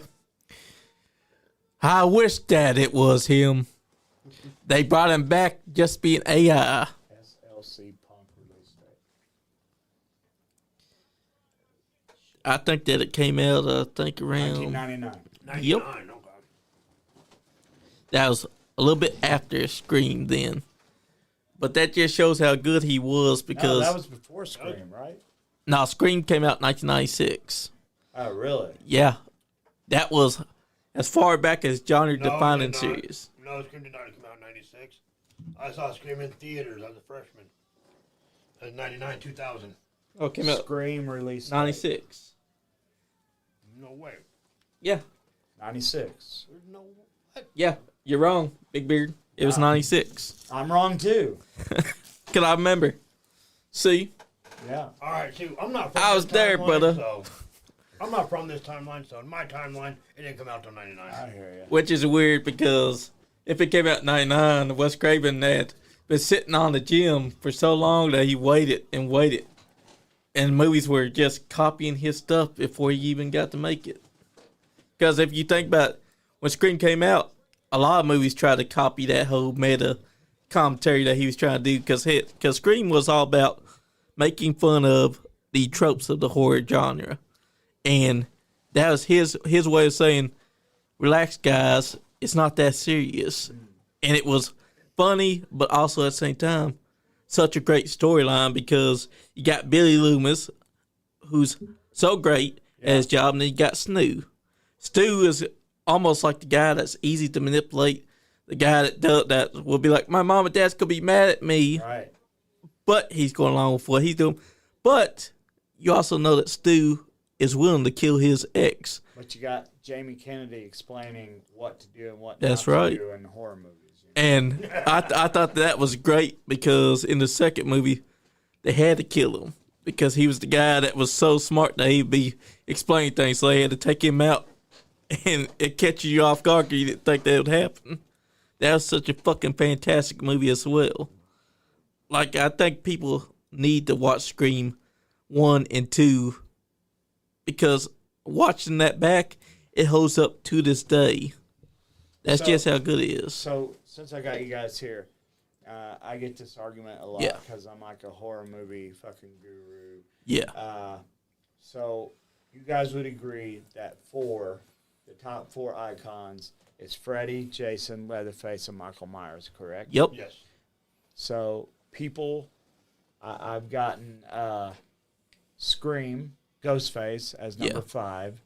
I don't agree with that because it's never been the same killer. Exactly. I put Chucky maybe 5. Okay, Chucky, yes. Let me tell you. So Chucky, when you see the big icons, Yeah. and then you got the little dummy Chucky. Well, that's why Yeah. he's not 4. That's So- why he's not the top 4. So, and then I've gotten Pinhead. Yeah. Now, Okay. if Pinhead would have been 1 and 2, I'd say yes, he'd be number 5. Yeah. But then 3, 4, Yeah. Inferno came out and he was only in it 15 minutes, Yep. So to me that ruined it for Pinhead. Yeah. I get Candyman, who's only done 4 movies. Yeah. And now there's a 5th one that Tony Todd was only in Yeah. at the very end. Yeah. To me, and this is what I'm asking you guys, I think number 5 has now become Art the Clown. I do too. Because I go to Spirit Hollywood, Spirit Halloween, whatever Yeah. they're called, and there's all types of Terrifier shit. Costumes. I don't disagree with you, Uh-huh. but I think time will have to tell that one. I think he's there, man. I do too because I really do think both he's Terrifier there. movies. Well, I mean, okay, but I still think Art the Clown is still too new of a character. You think so? It's still too new. But he has taken over the Well, horror but- world. Like, Everybody always clamors to the new thing. yeah. Everybody always clamors to the new Yeah. thing. And it's time, once the dust settles, does he stay there or do people move on? That's Well, what no, I'm saying. after this next movie, that's supposed to be I the think last. it's I another thought- 15, 20 years before we can I got really him answer as that. number 5, though. I think do he's too. Number 5. I went to. I've been to Halloween Horror Nights 4 years in a row. I missed the Texas Chainsaw Massacre house. I went to the Jason house, the Michael Myers house. There was no Freddy house. Yeah. But the Terrifier house this last year, I almost said this year. I keep doing that. Yeah. The Terrifier house last year had a 2.5 hour wait. Wow. Okay, not the Michael Myers house, not the Leatherface house, not the Exorcist house, not the Black Phone, none of that. Yeah. But that Terrifier house, there was so and you can go to horror conventions. So many people are dressed like Art the Clown and the Pale Girl. That's right. I think Art the Clown's number 5. I do too, because if you think about it, before the Terrifier movies, he was designing short films. There was a All Hallows Eve. All Hallows Eve. Yeah. At that time, they had a different actor playing them. Yeah, Michael. But he still had the core character of who Art the Clown is. The new guy that's playing Art took him to a whole nother level. David Howard Thornton. What a That's nice right. guy. What a nice guy, man. And for me, Chucky maybe inside the fifth talk. Yeah, he's good, but Chucky's in there. I'm not gonna lie. Yeah, he's in there. But I feel like Art the Clown is taking that spot because he's such a great creative killer. I think Pinhead would be before Chucky though. Yeah, because Pinhead is creative as well. You don't think so? Like you said, with 4, 5, and 6. Yeah. Pretty bad. I mean, don't get me wrong. You know Chucky, what? I like Spawn Bloodline. of Chuck. So. Like, don't get me wrong, Spawn of Chucky and the new television series. Like, don't get me wrong, that's all garbage too. Yeah. For Hellraiser, number 3 was such a piece of shit. Yeah. But so that made people look at number 4 like it was going to be a piece of shit. But and of course they were in space and all that thing. But number 4 Bloodlines told the story of the box. Yes. Yep. So I was sold on it. So 1, 2, fuck 3, go straight to 4. Yep. If you ask me. And at 5 on, don't even fucking bother. Yep. Don't even borrow from because at that time it feels like they didn't even give a shit on making these movies feel like you knew them. Yeah. Because as soon as 4 is done, now you got 5 through 6. There's even one where Pinhead's not even there. It's just a virtual reality 5. simulation. And Oh, no. That's a heater. yeah. Let's see. Inferno was 5. Yeah. Anyway, I know what you're talking about, yeah. And at that point, you're like, what was the point of making the movie Exactly. Well, if you 5. just... Why put Pinhead in Exactly. there if you're only going to have him in there for Exactly. 5 minutes at the end? It's like Shin Godzilla. Exactly. And then you have to go... Shin Godzilla waiting on a great Godzilla movie. Exactly. He's in that fucking thing less than Exactly. than Pinhead and Inferno. And Hells and Havocs, actually, Jason was the killer. It's just that 5 decided that they wanted to try a new killer, which would have been Roy Burns. But fans didn't take to it like they Not did at all. Jason. Neither did I. Oh Me my God. either. I was one of them guys waiting in line, one of them kids waiting in line for Halloween 3. And then when I got in there. Now, this is what I tell everybody. Yeah. Season of the Witch is a great film. Yeah. Halloween 3 is not. Right. Yep. Okay? Right. Does that make sense? It does. Because because Season of the Witch should have been Halloween 2. You damn right. and the thing is that if they want to do an anthology series, they Tell didn't have people. to. Yeah, they shouldn't have. They didn't tell anybody. Exactly, and they shouldn't have marketed it like it was another Halloween film. I went to that theater. So this was back in the day. I lived in Florida, Illinois, like I'd already said, population 5,000. Our theater had one movie in it. Yeah. Okay? I had to go to Evansville, Indiana, that had, all types of movie theaters. That's where me and a bunch of friends would go to watch opening release of movies. And we didn't get to go to the 7 o'clock Halloween 3 because it sold out. So we had to waste time doing shit. Yep. Got to Halloween 3, 9:45 or whatever it was. All excited, waiting on Michael Myers. And then we get Colonel, whatever his name was. Oh, yeah. Yep. And don't get me wrong, like I said, and I tell this to people and they say they don't make sense, but if you're a true horror fan, you know what I'm talking about. Season of the Witch is a great movie. It is. Halloween 3 is not. That's right. And hey, Locks, I get what you're saying about Jason's mom was the first killer in the Friday the 13th series.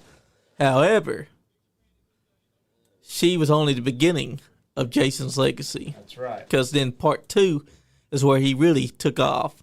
And then you finally get to part 6 where Jason becomes the undead Jason. And has one of the best villains, heroes there, Tommy Jarvis. I wish 9 was never made. Yeah, I do too. I don't even know what they was thinking Yeah. of that going in and out of people's bodies. I'm like, what I've been thinking that too. What the hell is this? Not to mention that, but he was people hate talking. People hate on him going to space. Go back and watch 9. Exactly, because 9 decided, not only can he take people's bodies over now he can do sexual shit to them, and also he can talk. Get the fuck out of here with this.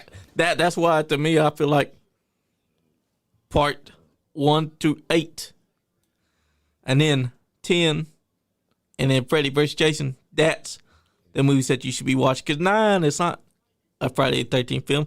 It uses the Friday the 13th name, That's right. but their Jason does not match up the continuity of the character.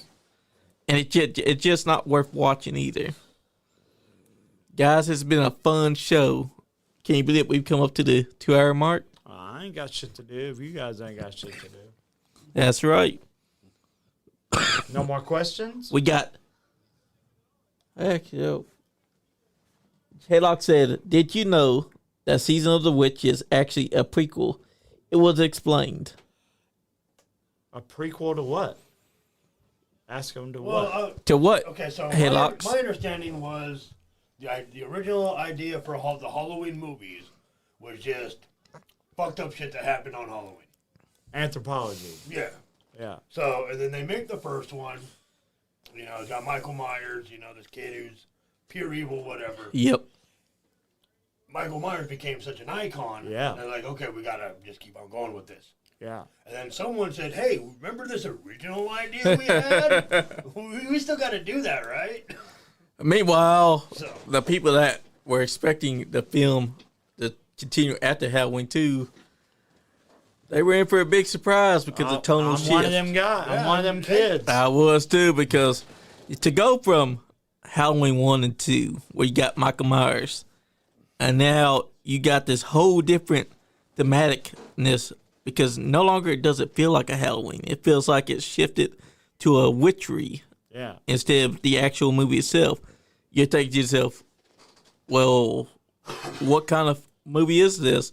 You're watching it, you're thinking, well, this movie is good, but it's not exactly a Halloween. And how confusing is it that there's a commercial for Halloween 2 or Halloween 1 on a TV Oh, yeah, that's during right. Halloween 3? That's right. Yeah. Forgot about that I'll scene. never forget sitting in the theater like, what the fuck is going on here? Exactly.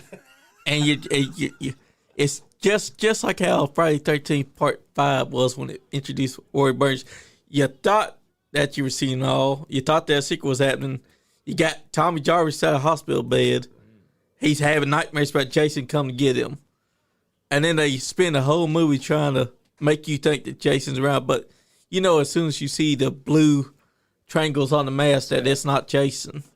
I won't disclose his name, but a friend of mine got a Jason tattoo, and he's like, Yeah. check it out, Pondo. He's like, I got the triangles blue because I didn't want to be like everybody else. I said, you got Roy on your arm right now, right? He's like, who's Roy? I said, Part 5, Roy. He goes, no, I just didn't want it to be like everybody else's. I'm like, you're right. Nobody else is getting a fucking Roy tattoo. Everybody else is Exactly. getting the Kane Otter. That's right. Because of what the guy understands, that Roy Burns was their attempt at trying to now create a new killer. But if they're going for that, why was he doing Jason's mannerisms. Why was he acting like Jason? At Scarefest, I mean, are we good? Can we Yeah. keep going? So at Scarefest, I waited in Kane Hodder's line. And I'm telling you, it was a long-ass fucking line. And when I finally got up to the table, he kind of glances up a second, and he says, "You want a picture?" And I said, "Yeah." And he goes, "Which one you want?" And I looked for a second, and I said, "I'll take this one." And he goes, "Pondo, right?" No shit. Dude, I almost ran to the bathroom and jacked off right there. I was like, yes. I'm like, how did you know that? And he pulls the sleeves up, and he's got Hatchet Man wrist Nice. sweatband, the wristbands on. He goes, "I'm a juggalo, man. I know who the fuck you are." Gave me my picture for free and everything. Nice. I mean, I will. That's one of them moments, man. I was like, hell yeah, To I me, didn't know he's that about Kane. That's fucking awesome. yeah. to me, Kane Hodder is one of the definitive Jasons. He Besides is. He is CJ. He is No, that's Jason. Jason. Yeah. Because he gave Jason something that the other Jasons didn't give. Well, CJ Graham started in part 6. Kane took that and he gave it a new identity. Well, I just you went to Scarefest this Yeah. last one, right? Yeah. I haven't been yet. Mike DeLunsa. Yeah. Anyway, when I got to his table, I walked over. When I finally got up there, I said, "I just want you to know, you are what started Jason Voorhees." And he's kind of looking at me, and I said, "You were the start of the hockey mask. You was Jason in part 3. That's where the hockey mask came from." That's right. Ari Lehman pulled her down in the canoe. Yep. Part 2, Baghead. Yep. Part 3, Hockey mask. Yep. And he got it and he got it that's the because iconic look. hockey mask. and he all got the way mask through. because of a character that was inside that movie that liked to scare people with masks. Yeah, and the Jason- comedian kid. Yeah. Yep, and Jason ended up taking that mask from him, and that became his signature look after that. That's right. And that was a pretty badass look to go with. Hell yeah. Did you ever see that show, Hollister? Hollister. It had, I forget the actors in it. They did that movie, Frozen, Oh, I love Frozen. where they're stuck on that lift. Yeah, yeah. And it was those guys. They did I think 2 seasons of a show with Odorous from Guar. Oh, really? Yeah, and it's got Kane Hodder does a special appearance, Tony Todd, all those guys. And Tony Todd was one of those special kinds of characters, too. Oh, hell yes!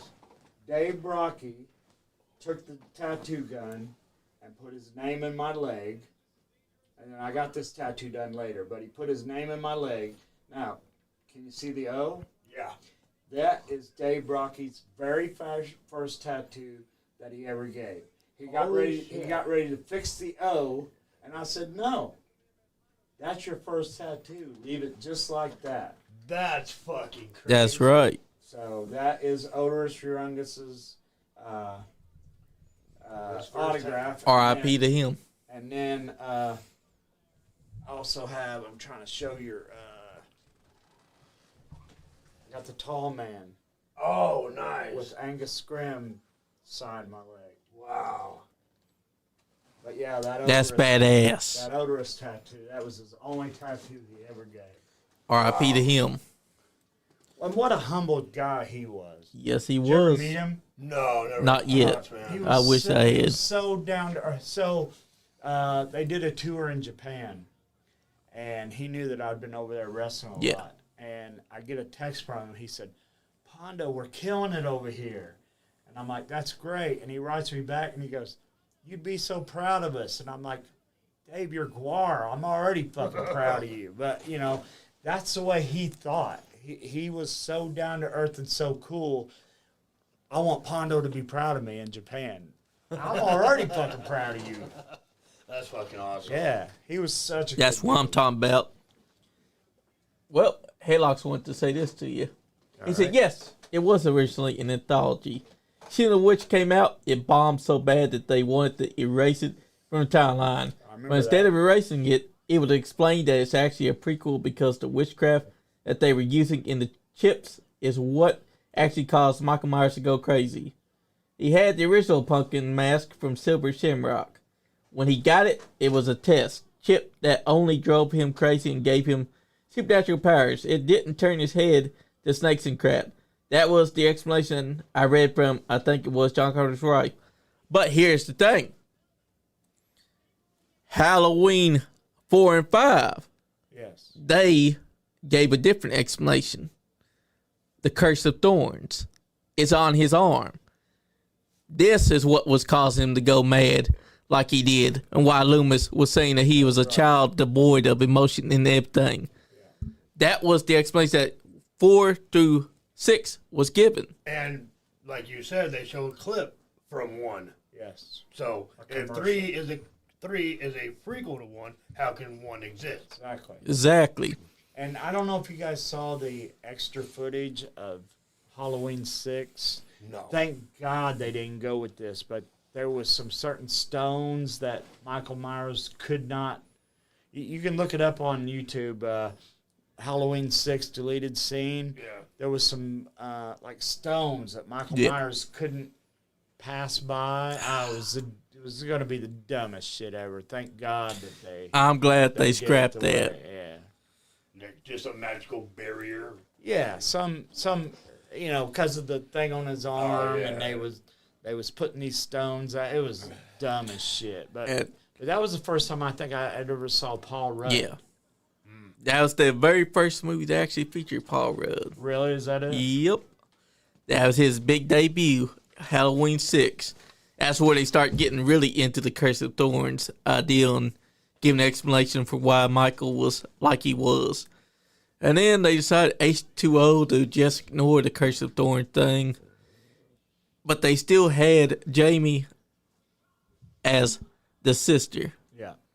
And that they did some weird stuff, I'll tell you what. But because I enjoyed that. I did that too, because she went back and tried to kill him. Because that's better than what we got with Halloween, which is the new trilogy where they build up Michael to be this supernatural like being. Yeah. But then for the third and final movie, Michael's now just an old broken man. Wow. What number was H2O? That was 7. That was 7. Yep. Yeah. That's when you realize that Michael Myers has a problem beating rap stars. Yeah, because apparently Rhymes beat his ass. Yeah, with the Kung Fu. Cool J couldn't beat him. It was funny because they kill off Lori by having him stab her. She kisses his mask, and then he just goes back to his old home and he's living there for a while, not killing no more. And then he starts up killing because a bunch of people decided to come to his house. I guess really he wasn't a killer at that time. He was just defending his home. Well, I guess you can look at it that way. And then 2018 to Halloween ends. It's like they didn't know what they want Michaels to be. First movie, they want him to be supernatural, an old man that's angry, doesn't know who Laurie Strode is, by the way. He's only comes after her because he's a killing machine. And he just crossed paths with her again.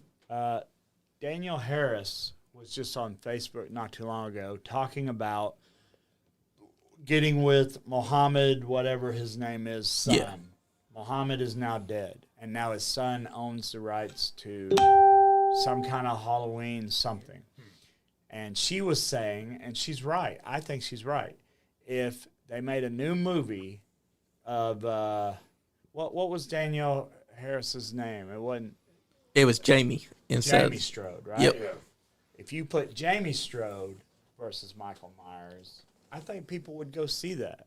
I do too. More than this babysitter that I don't know what the hell that shit was. Exactly. I loved Halloween. Then I loved Halloween Kills when he went out there and killed all them firemen. Yep. And then this babysitter. What the fuck was this? Yeah. What do you think of the Rob Zombie remakes? One, I liked the first one that he did because they told more of the story of Michael Myers. Yes. 2, total dog shit. Not total dog shit. All the hospital stuff was cool, but then that was just a dream. Yeah. Yeah. and then it went.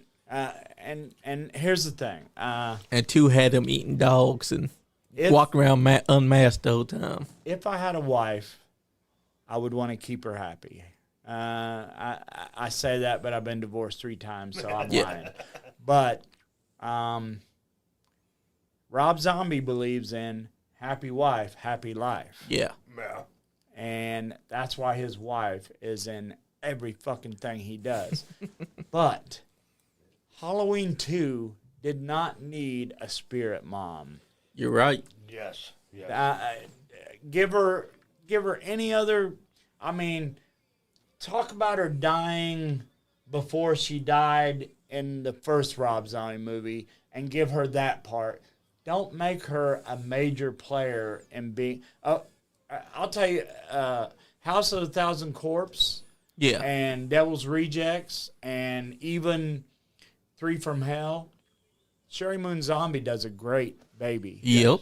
She is great as that character. She is.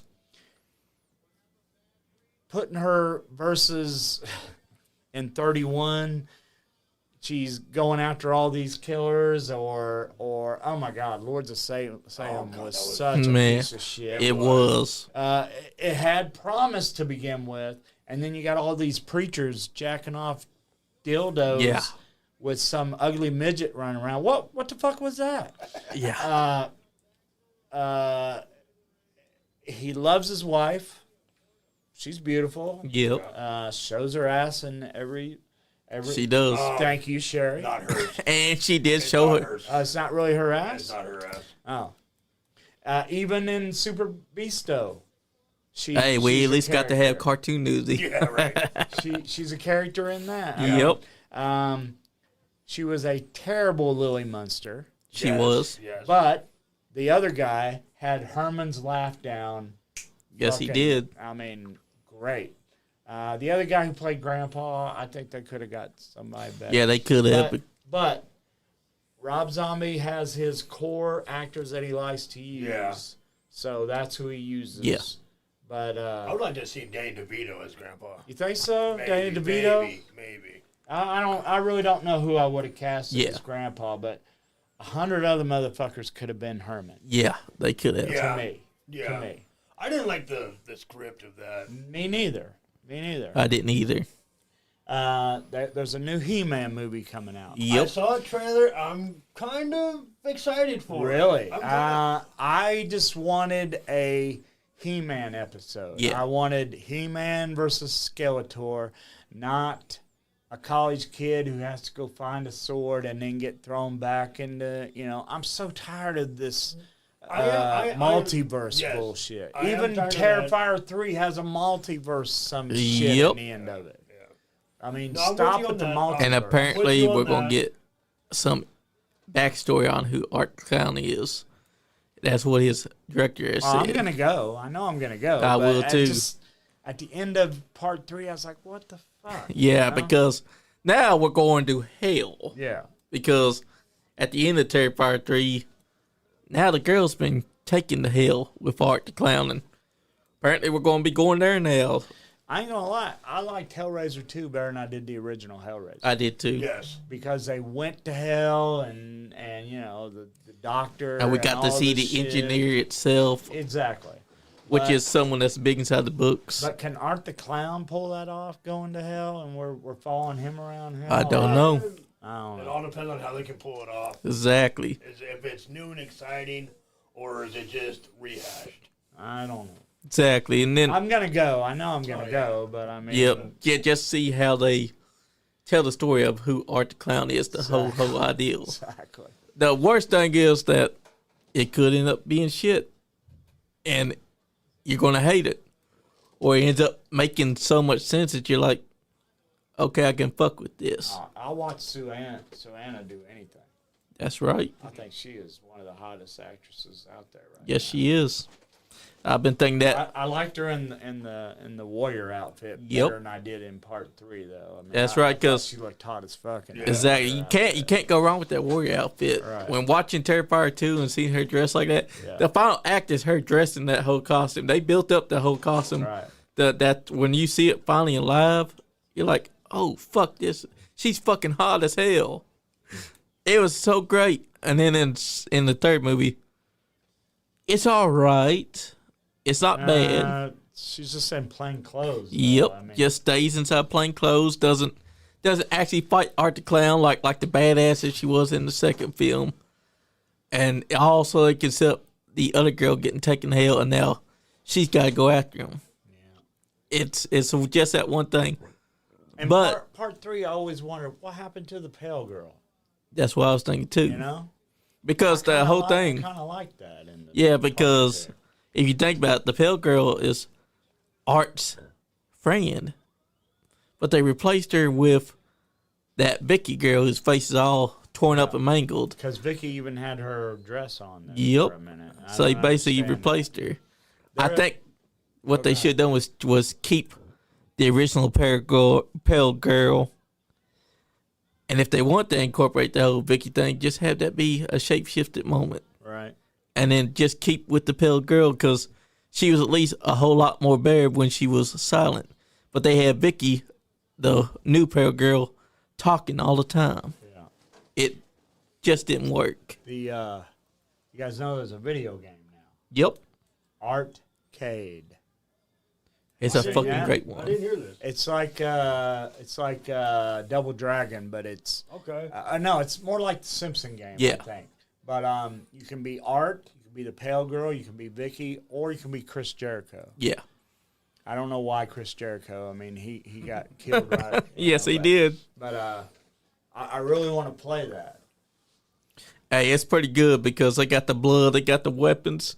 You can bludgeon and mangle your enemy anytime you want in that game. Oh, have you played it? Yeah. Oh, shit, I want to play it. It's fucking badass, trust here me. Somewhere? What? Is that here somehow? It's not here. Oh, okay. Now, if I had it here, I'd definitely let you play it. Because that's one of the best ones. I don't think you'd have a choice. I'd be like, hey, scoot back. I'd let you play it because, to me, that's a game done right because it's actually staying true to the source material. Now, it would have been shit if they just decided, oh, Art can't be too violent. He can't be having all this bludgeoning. And they just put gummy bears and toys and all this stuff that don't make sense to Art the Clown. However, the game actually stays true to the source material. So when you're hitting a motherfucker with Art's weapons, blood's going to be spewing. Right. You can cut off a man's hand. You can kill your enemies. It may be a beat-up style, but it's still a gore fest, no matter what. What about the Hellraiser game? Have you played that? Not yet. It's going to be coming out this year, it's though. Not out yet. Also, the Halloween games hadn't, but to me, I feel like it's just a reskin of the Jason Voorhees game. Okay, let me tell you about that Jason Voorhees game.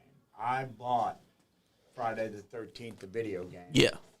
And couldn't wait to get home to play it. Got home. It took like 45 minutes for some kind of update or some shit like that. Can't just pop in the disc and play the Can't game play anymore. it's not a Pac-Man game. Right. So once it downloaded, I had to. It was an online thing. Yeah. I couldn't play by myself. Yeah. I had to play with America. Yeah.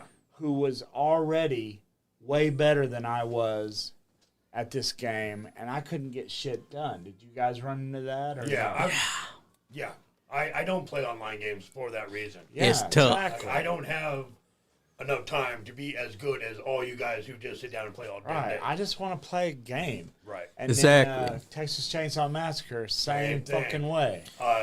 Evil Dead, same thing. Same fucking way. That's what pissed me off because I want a fucking horror game that is single player and put you inside of a good experience. Like they have the means to do it. All they gotta do is make a good single player Jason Voorhees game where either you're the one that's being chased by Jason and you gotta outthink him, or you get to play as Jason. Well, what is Hellraiser? Is it online or? I think that it's gonna be having single player. Cool. And from what I've seen of the trailers, it is staying true to the source material, and it looks damn good. And I can't wait to actually play it. Because it does not look like a Jason Voorhees game. It does not look like it's going to be multiplayer. It looks like it's actually a single-player experience. This is what I want video game people out there to realize. It took me a while to figure out how Donkey Kong can go this way and not get hit by a barrel. Yeah. Right. So it takes me a minute. But if all these motherfuckers out there that's already playing the game already knows where I'm hiding and all this shit, I just had a terrible time with Friday the 13th. Yeah, because it ruins their experience if they already fucking know where you're at. If you don't, those type of games, if you don't get them day one and Start playing and just contribute all your time to it, Yeah. and then you're just left in the dust. You end up getting that experience where the people that have played it a long time, they already know where you're at. Right. So your experience gets dampened, not just because they're finding you, but also they're slinging insults at you, and you're just saying, dude, I just want to fucking play the game and enjoy it. And that's why I wanted single player for fucking Jason's game. When they first announced it, I thought that it was going to be single player. Yeah. And then when they did add the single player, it was not fun because they did not make it better than what the multiplayer was. They added a single player? They did. Oh, I didn't but know that. Here's the thing. You may play single player, but it's still going to be just like the multiplayer. It ain't going to be a true single player experience. I don't understand what you're saying. What I'm saying is you want Jason to be chasing you. Chase these people down. That's right. But just like inside the multiplayer game, you got to do overcomplicated shit just to get to the victim. But it's me doing it. Yes. I don't have to worry about Tom Jones You coming don't. up and... Well, that's what I would want, though. Exactly, because that's better. Also, they give you the option of what Jason you want to play. Yeah. Because they got different skins. So you can do that single player mode.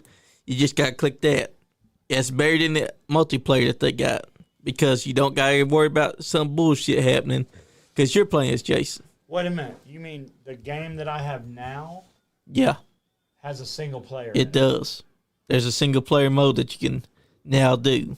Oh, but do I have to buy it all the way, or? You don't got to because it's already on there. So it's updated. I updated. Yeah. Oh, well, I didn't know that. So you should be able to now put it on solo player, where it's just you against the CPU victims. Oh, okay.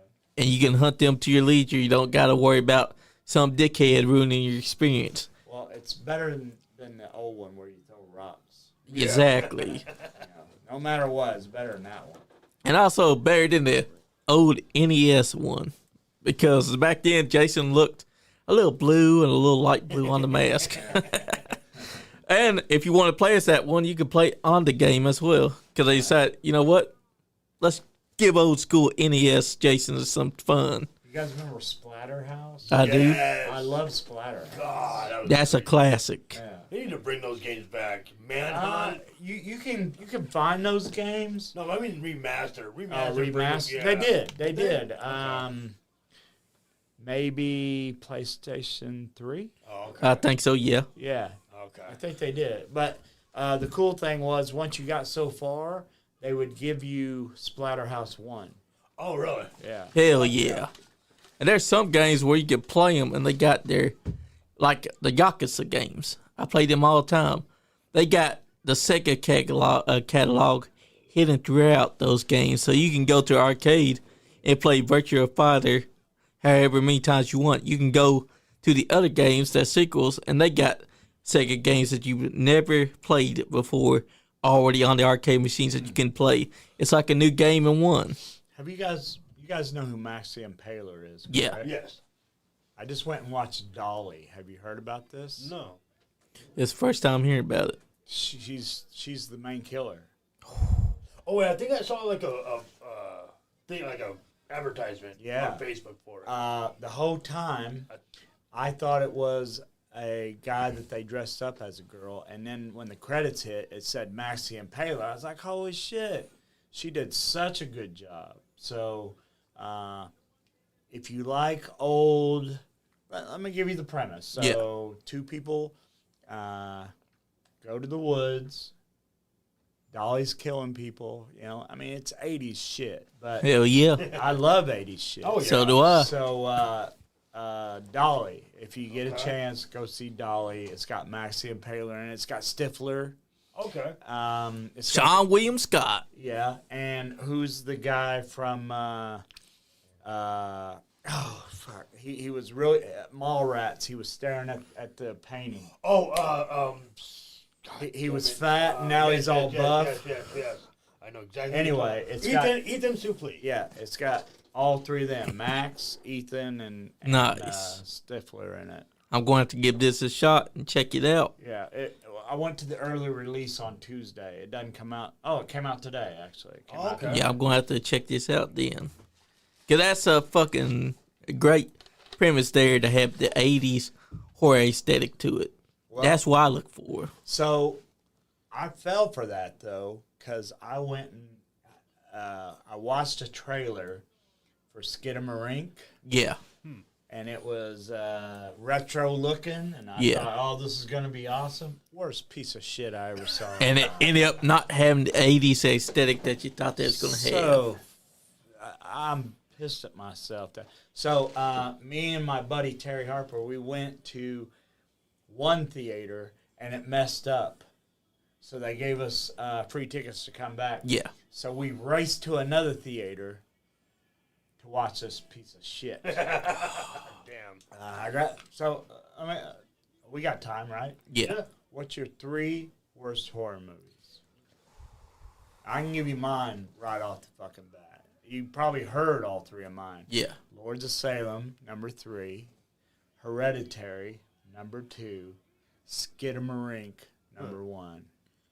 Lords of Salem would be my number 3 because fucking movie went in there, made me think it was gonna be good because I read the premise. Yep. I thought that Sherry Moon's might be different this time. It had promise in the beginning, and then it just goes to fucking art film horseshit. Yeah. Friday the 13th Part 5 because they want me to believe that is Jason, but they already gave it away that was not Jason because the mask is blue. Right. And then for my number 1, this one's a tough one for me because there's so many I've seen that did not live up to the expectation that they made me believe that they would. To be a terrible movie for me, like I love trauma films. Oh, I love trauma. I do too. Yes. So I love that kind of shit, but as long as you make fun of yourself.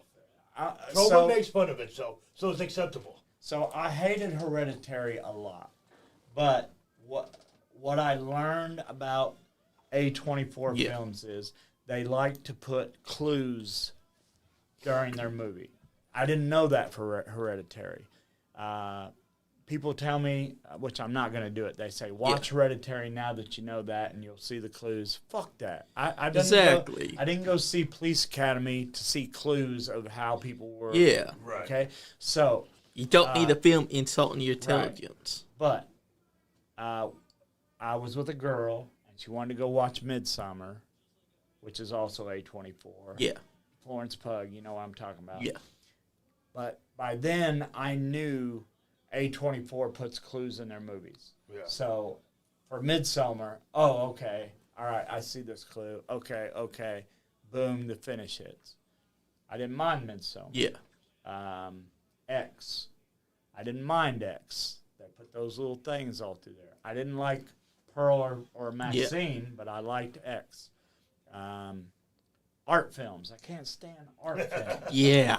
And that's what A24 is. They are art They love film. to put those clues in there, but stupid. At the worst point of fucking up the story and also pissing you off because you're sitting down there, you want to watch a really good film. Now I'm gonna fuck you up. Do you know who's trying to purchase Texas Chainsaw Massacre? Who's that? A24. Oh, God. fuck. Swear. Fuck. I think they might have already purchased it, and they're gonna make a Texas Chainsaw Massacre TV series out of it. There goes Leatherface for you, folks. He's gone from a horror icon to now. What's your 3, Big Beard? Did you three say and your two. last one? Did you say your last one? Last one would have to be Hereditary as well. Yeah, I'm with you. 3 and 2, you could throw whatever in there. Lords of Salem. Yeah. Fucking Nightmare on Elm Whoa! No, not Friday the 13th. 9, 9. Jason X, whatever. 2 and 3 can be any one of those movies, but number 1 is The Hangman's Curse. The Hangman's Curse. You got me on that. I've never seen that. Fucking god awful fucking movie. Oh wait, no. You know what number 2 is? Who's in Hangman's Curse? Nobody. Oh, It's a low budget, Gotcha. do nothing film. Number 2 is actually The Witch. yeah. I'm with you on The Witch. Yeah, number 2. And I get people arguing with me on The Witch. Oh, the cinematography. The Witch was trash. Did you not notice the lighting? It's and a the camera horror angle? movie. It's Right. a fucking horror movie. Right. Why does it need cinematography? Exactly. A dark room. Yeah, I'm with you on The Back Witch. in my day, horror movies needed titties, killing, 80s. and you didn't really need too much of the plot because you already knew. So when I got done filming 2001 Maniacs, Necro watched it. Yeah. And me and him are sitting in Japan. He goes, "Man, Pondo, you're so lucky you was in 2001 Maniacs." I said, "Necro, you was in The Wrestler. you was mentioned. Your name was mentioned by James Franco on the Oscars. Oh my God, what's the main actor's name? Mickey Rourke. Mickey Rourke has a dog named Necro. What are you talking about? You were happy that I was in 2001 Maniacs. He goes, "Well, your movie had drugs and titties." I'm like, all right. Oh, wait. Point taken. Necro, there was titties inside your movie as well because Yeah. Marissa Tomei does get her titties She out. does. She Yeah, but does. I don't think he was there for that day of filming. Oh, man. He might not have been. If he was, he probably would be like, "Yeah, I had the best titties in the house." I got to watch The Milkmaids, 2001 Yeah. Maniacs, which Yeah. you put the thing. I got to watch her scene, but the rest of them wasn't having it. They're like, nah, yeah. But hey, that happens in the movie business. But I have seen 2001 Maniacs. I love that movie. For a first movie, I think I did a good fucking job. I think it's not that I did that on purpose, Yeah. but Roy Canarum and Pat Tenatello, rest in peace, Pat, they were filming the JCW shows, and I always had a horror movie T-shirt on. So I got along great with them guys, you know, just like you two. We talked fucking horror movies and shit. And finally they said, "Hey, we got a horror movie coming up. Do you want to get in it?" And without missing a beat, I said, "Fuck yeah." Hell Yeah. yeah. So 1 month, 2 months, 6 months, 7 months went by, nothing. And finally they said, "Okay, we got the movie. We need you in Atlanta at da-da-da day." And I'm like, "I'm there." And they're like, "They're going to feed you during filming. They'll give you $40 a day." Shit, I would have fed them and gave them $40 a day. That's right. So what they didn't tell me was Robert Englund is in this film. They didn't tell me that Travis Tritt was in this film. Oh, They wow. did not tell me that Eli Roth would be directing this film. They did not tell me that Lynn Shay was going to, all I knew was I'm in a horror movie. Yep. Didn't care about the pay, didn't care about the food. Horror movie. That's right. I wound up on the front cover right next to Robert Englund's left ear. I mean, what horror movie fan's dream could be fulfilled by showing up on the Blu-ray with Robert Englund, a prominent character? And then, so at Scarefest, I know I keep taking over your guys' It's show. all right, brother. We love to This hear is the your Pondo stories. hour, man. This So- is your show. Like I said, when you come on here, this is treat it like a 2-hour commercial. So I went to Scarefest and went on a Sunday, and I'm just walking around, and all these people's coming over who knows who I am, and it's like, "Hey, we went to Robert Englund's line, and he said he wants to talk to you." And I said, "All right, cool." So I got done looking at all the merchandise, and then I went over to Robert Englund's line, down this wall, all the way out the building. Of course. And I'm like, I'm not waiting on that, So I'm been going around Scarefest, and my buddy Joe Hopkins, who wrestles as Gator McAllister, he goes to those. He came over to me and he says, "Hey man, Robert England really wants to talk to you." And I said, "Yeah, Gator, I went to his line though, and I don't want to wait in that line." And Gator said, "No." Robert England said, "Get to where he can see you and he'll call you over." I said, "Oh, okay, But Gator said he really wants to talk to you about something." I'm thinking, another movie role, anything. But it didn't matter. Robert England wants to talk to me. That's right. So I get over to his line, and it's just as long as it was before. And I'm standing there, and finally Robert sees me. He says, "Oh, Pondo," and he calls me over. So I'm walking, and I walked straight through security, and they're like, hey, where are you going, And I said, Robert England wants to talk to me. And he goes, "Robert England wants to talk to everybody. You're going to have to go wait in line, right?" Robert England got up out of his chair, walked underneath that rope, and grabbed them 2 security guards and said, "Hey, this is my man Pondo. If he wants to talk to me, he can talk to me, right?"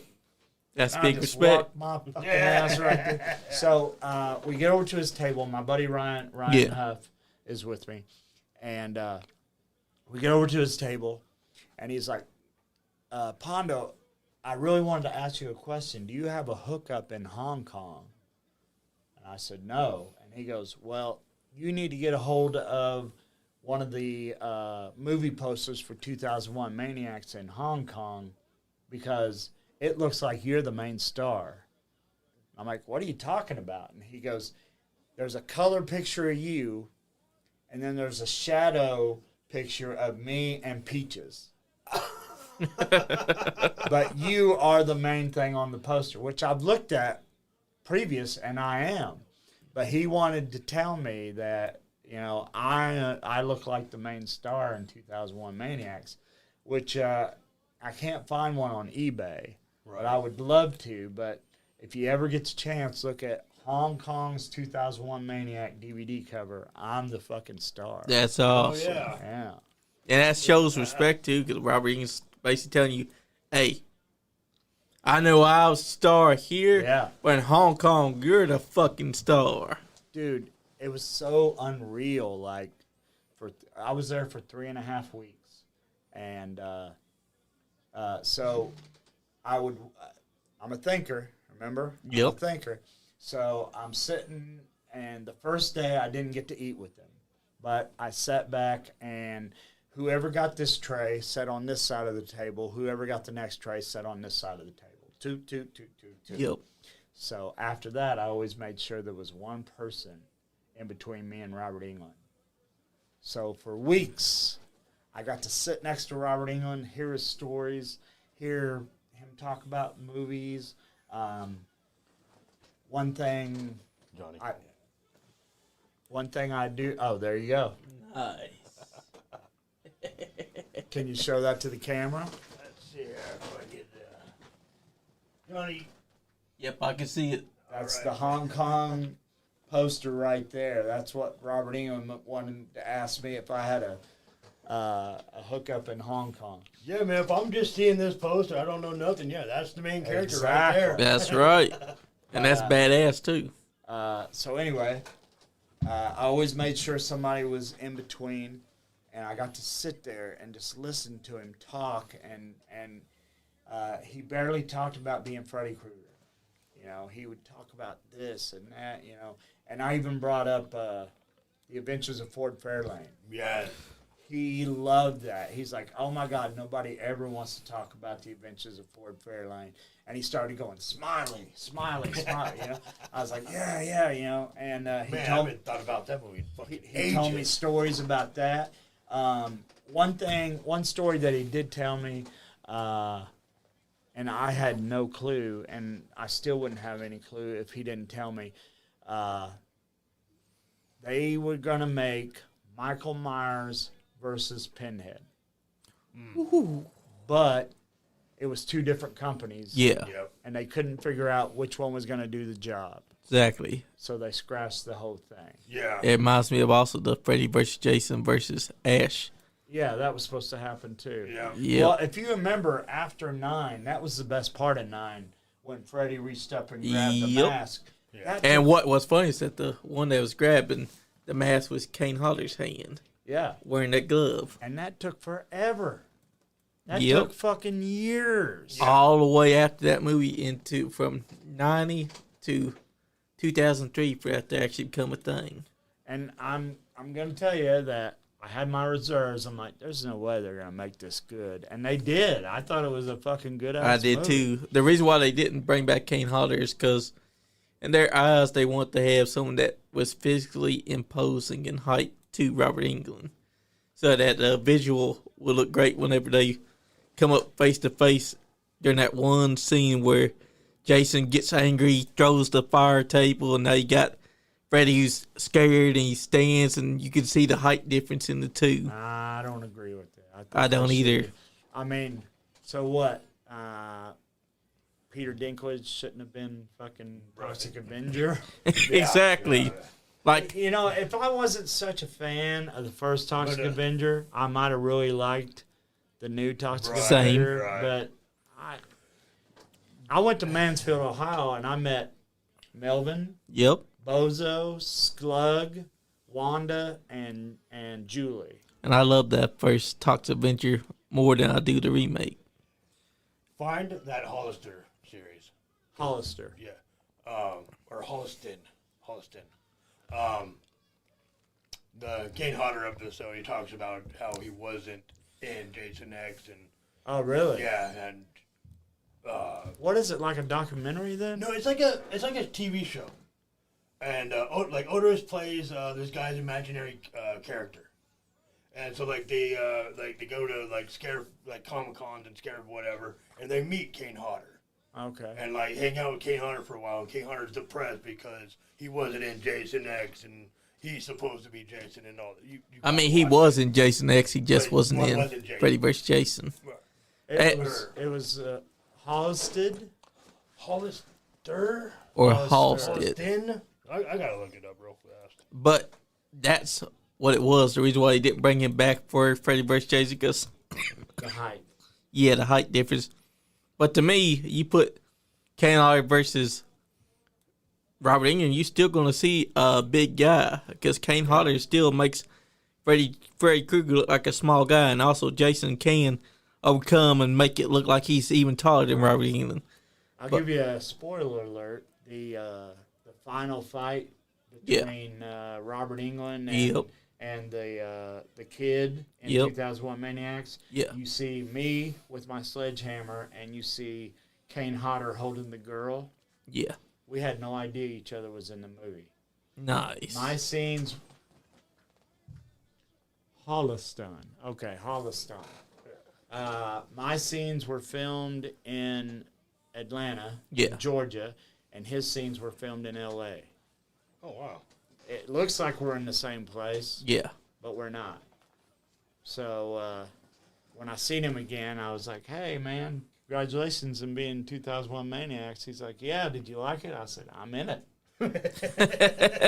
He's like, "You're in it?" He says, "What scene?" I said, "Same scene you're in, motherfucker." That's big too, because you got to share the screen, not just with Robert Englund, but in a quasi way, you got to share the screen with with Kane Hodder. Right. That's two horror icons right there that you were in a movie scene with. Damn right. And Not only that,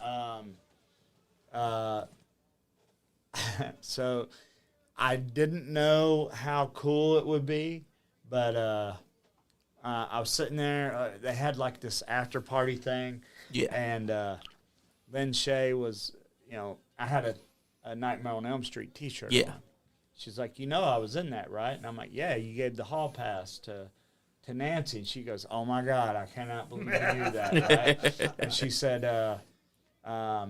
what's my favorite part that you ever saw me do? And I went, and she knew. She was like, oh yeah, you would think, she said she'll be driving around and she'll look over and somebody will be like, she was great as that. Oh my God, did she not look like a disgusting landlord in that movie? Yes. Oh my God. Man. But that's the great thing about And it. let me tell you something about this. I know the camera can't see it. Yeah. All right. Ian got one long table and one short table. The handle from the legs are going to come up. See where my neck is? Yep. When Nate hits me, this rocks me a little bit because the handle came up and got my neck. Yeah. Watch. Pow. Oh shit. You wouldn't know that if I wasn't sitting here telling you that. That's true. But that one bar under there come right up in. Look, I'm laying there fucked up like right now. Yep. You can tell. But I wouldn't let you know it though. I wouldn't have known it because I get up and I walk No, away. sell the fuck out of You it. damn right. that's how you're supposed to do it in wrestling. Because if you're fucked up, you don't show the fans But this is at all. like 20 years old, so I don't mind telling people now. But That's right. Because back then, you didn't have to tell nobody. But if I was a fan just watching, I wouldn't have even noticed that you did get rocked like that. I tell people now, and people's like, "Holy shit, I didn't even think about it like that." Especially because you're watching it, but you're not paying attention to the table itself. So what was the issue? The two tables were different lengths? Yes, one is a long table, and the one that they put me up on. Oh, there's Mickey Knuckles right there. Yep. The other one that they put on was shorter than that one. I didn't think about it. Nobody thought about it. Right. Not even until after that went through my neck did anybody think about that. And I'm laying there, and there's Tito Tony. Yep. And Brent. Corporal Robinson? Brent, the referee, like right now, they're like, "Are you okay?" And I'm like, "Yeah, I'm gonna be fine. Just let me get up on my own." They're wanting to pick me up, but see, I'm like, "Get off me. Let me get up That's by right. myself." But I will say that on this time, I did appreciate the help. But then I'm like, you know what? I'm not gonna let these fans know. So Exactly. I'll start tilting my head and letting them chant for me. But right now, guys, my neck is. Yeah, I can because imagine. right now See, you're I'm like pushing everybody Yeah. back. I'm like, yeah, let me you're get like up. you're like let me do this. I'm not letting these fans know that I'm hurt Because for the real. minute I stand up, everybody in the crowd starts chanting my name. That's Oh, right. Oh, but I'm too slow. And that's because you dealt with that going to your neck, but you're not showing it to the fans. Damn right. You're still doing exactly what you would do normally. Like nobody there knows that you actually are hurt or in pain tremendously because you're standing on your own. You're doing exactly as you would normally, and the fans are cheering your name. That's Harbo right there, back there, rubbing his head. I Yeah. told him what happened. He's telling everybody else right now. And so everybody else is like, should Pondo be walking out on his own? I wasn't going to let them motherfuckers. That's right. No, he should not. Is he And- going to? You're damn right. In professional wrestling, if you get hurt, don't show the fans. Just walk it off.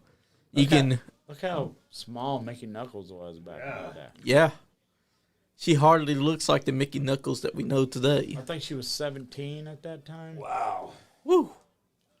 And now she's a legend herself inside She deathmatch is. wrestling. She is. She's went to wars as well. Just like that SpongeBob shirt. And that's probably a couple years after the show had debuted in 1999. I was there when Macho Man cheated to win that tournament on the Nickelodeon Slime Awards when he got mad, walked up, grabbed the golf ball, Watch walked my down neck, to the hole. Watch my neck. Oh, that's even worse on the replay.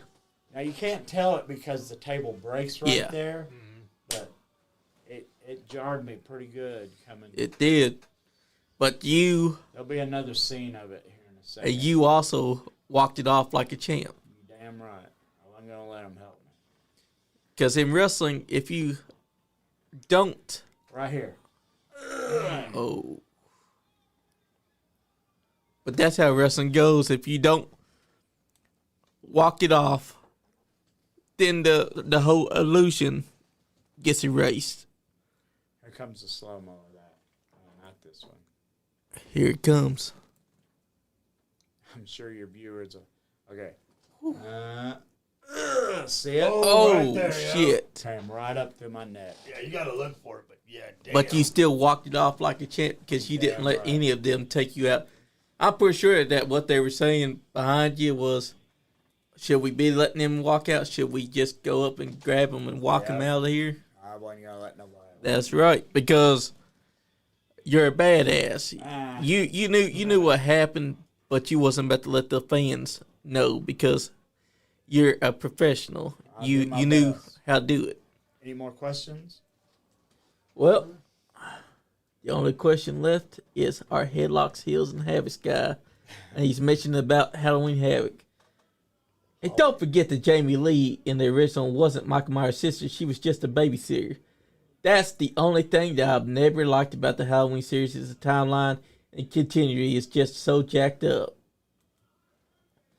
I mean... Say what? What did he say? He said that he's never liked that the timeline in the Halloween series is jacked up.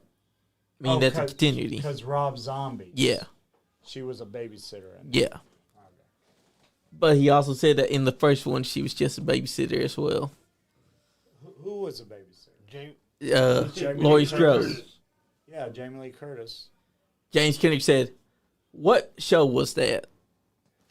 About the one where your neck got jacked up. Sure. I don't know. It was me versus Nate Webb. You can, I think this is one of the Tournament of Deaths. Yeah. King of the Deaths. King of the Deaths, sorry. And you were young here, too. Like, at this time, your name was starting to get out there. People inside the hardcore scene was starting to take notice of Man Pondo. You were a bona fide badass when you walked it off. You may have been hurt, but those fans wasn't going to know that. There was half of the guys that was there had you not told that guy what happened. Right. That's what I like about you is that you never know what Man Pondo's going to do. I always keep my mouth shut. I've got this sick little power that I can turn pain off. wow. That's right. Unless I get like a paper cut or something on my hand. And then the pain stuff. Crazy, right? Exactly. Stub your A toe. toothache. Stub your Yeah. toe, you're like down that. for a week, right? But everything else is fair game. As soon as you turn off that pain, you can take tremendous punishment to the body and never feel it until after the adrenaline wears off. But that's what I like when I go back and I watch your matches, is that you know that you're going to get something special out of Man Pondo. I knew that when I was watching you and WX take it to the Creekwater Syndicate, 2023, December, XCF. You guys went all around the arena. You were taking Charles Colton over there to the wall, slamming his head into the wall, walking him all the way back around, stop sign to the head. Right. And this was right after they said we wasn't going to do no fucking deathmatch stuff. Well, maybe I don't ask permission like I should. Hey, but I here's get the thing. forgiveness, but permission is a little different. That's right. But here's the thing. These fans can see you take on Draven Lee Saturday night, March 7th at the Jeffersonville Arena. Get your asses on gear, because I'm telling you right now, this man and Draven Lee, you're about to see something special. 20 years in the making. I'm not going to ask permission to take him around the room. That's right. Hey, that's okay, because he does like to do some death matching. I know. So unlike Charles Colton, we're about to see something special. I will do my best. I can tell. And guys, if you're a promoter, reach out to Madman Please. Pondo. Because I'm telling you right now, you may not realize it, but this man right here has drawing power that you've never seen before and will never ever get again. You need this guy. Madman Pondo at hotmail.com. Facebook Hotmail still exists. It does. In this mind, Hey, shit, I'm 56. I still got a Hotmail. Even though it's Outlook now, Yeah. mine's still known as The one you wish for at I'm gonna have to go see if my hotmail.com. old one still works. Kevin Canady, Canady. If you put Pondo after that, that's my Facebook.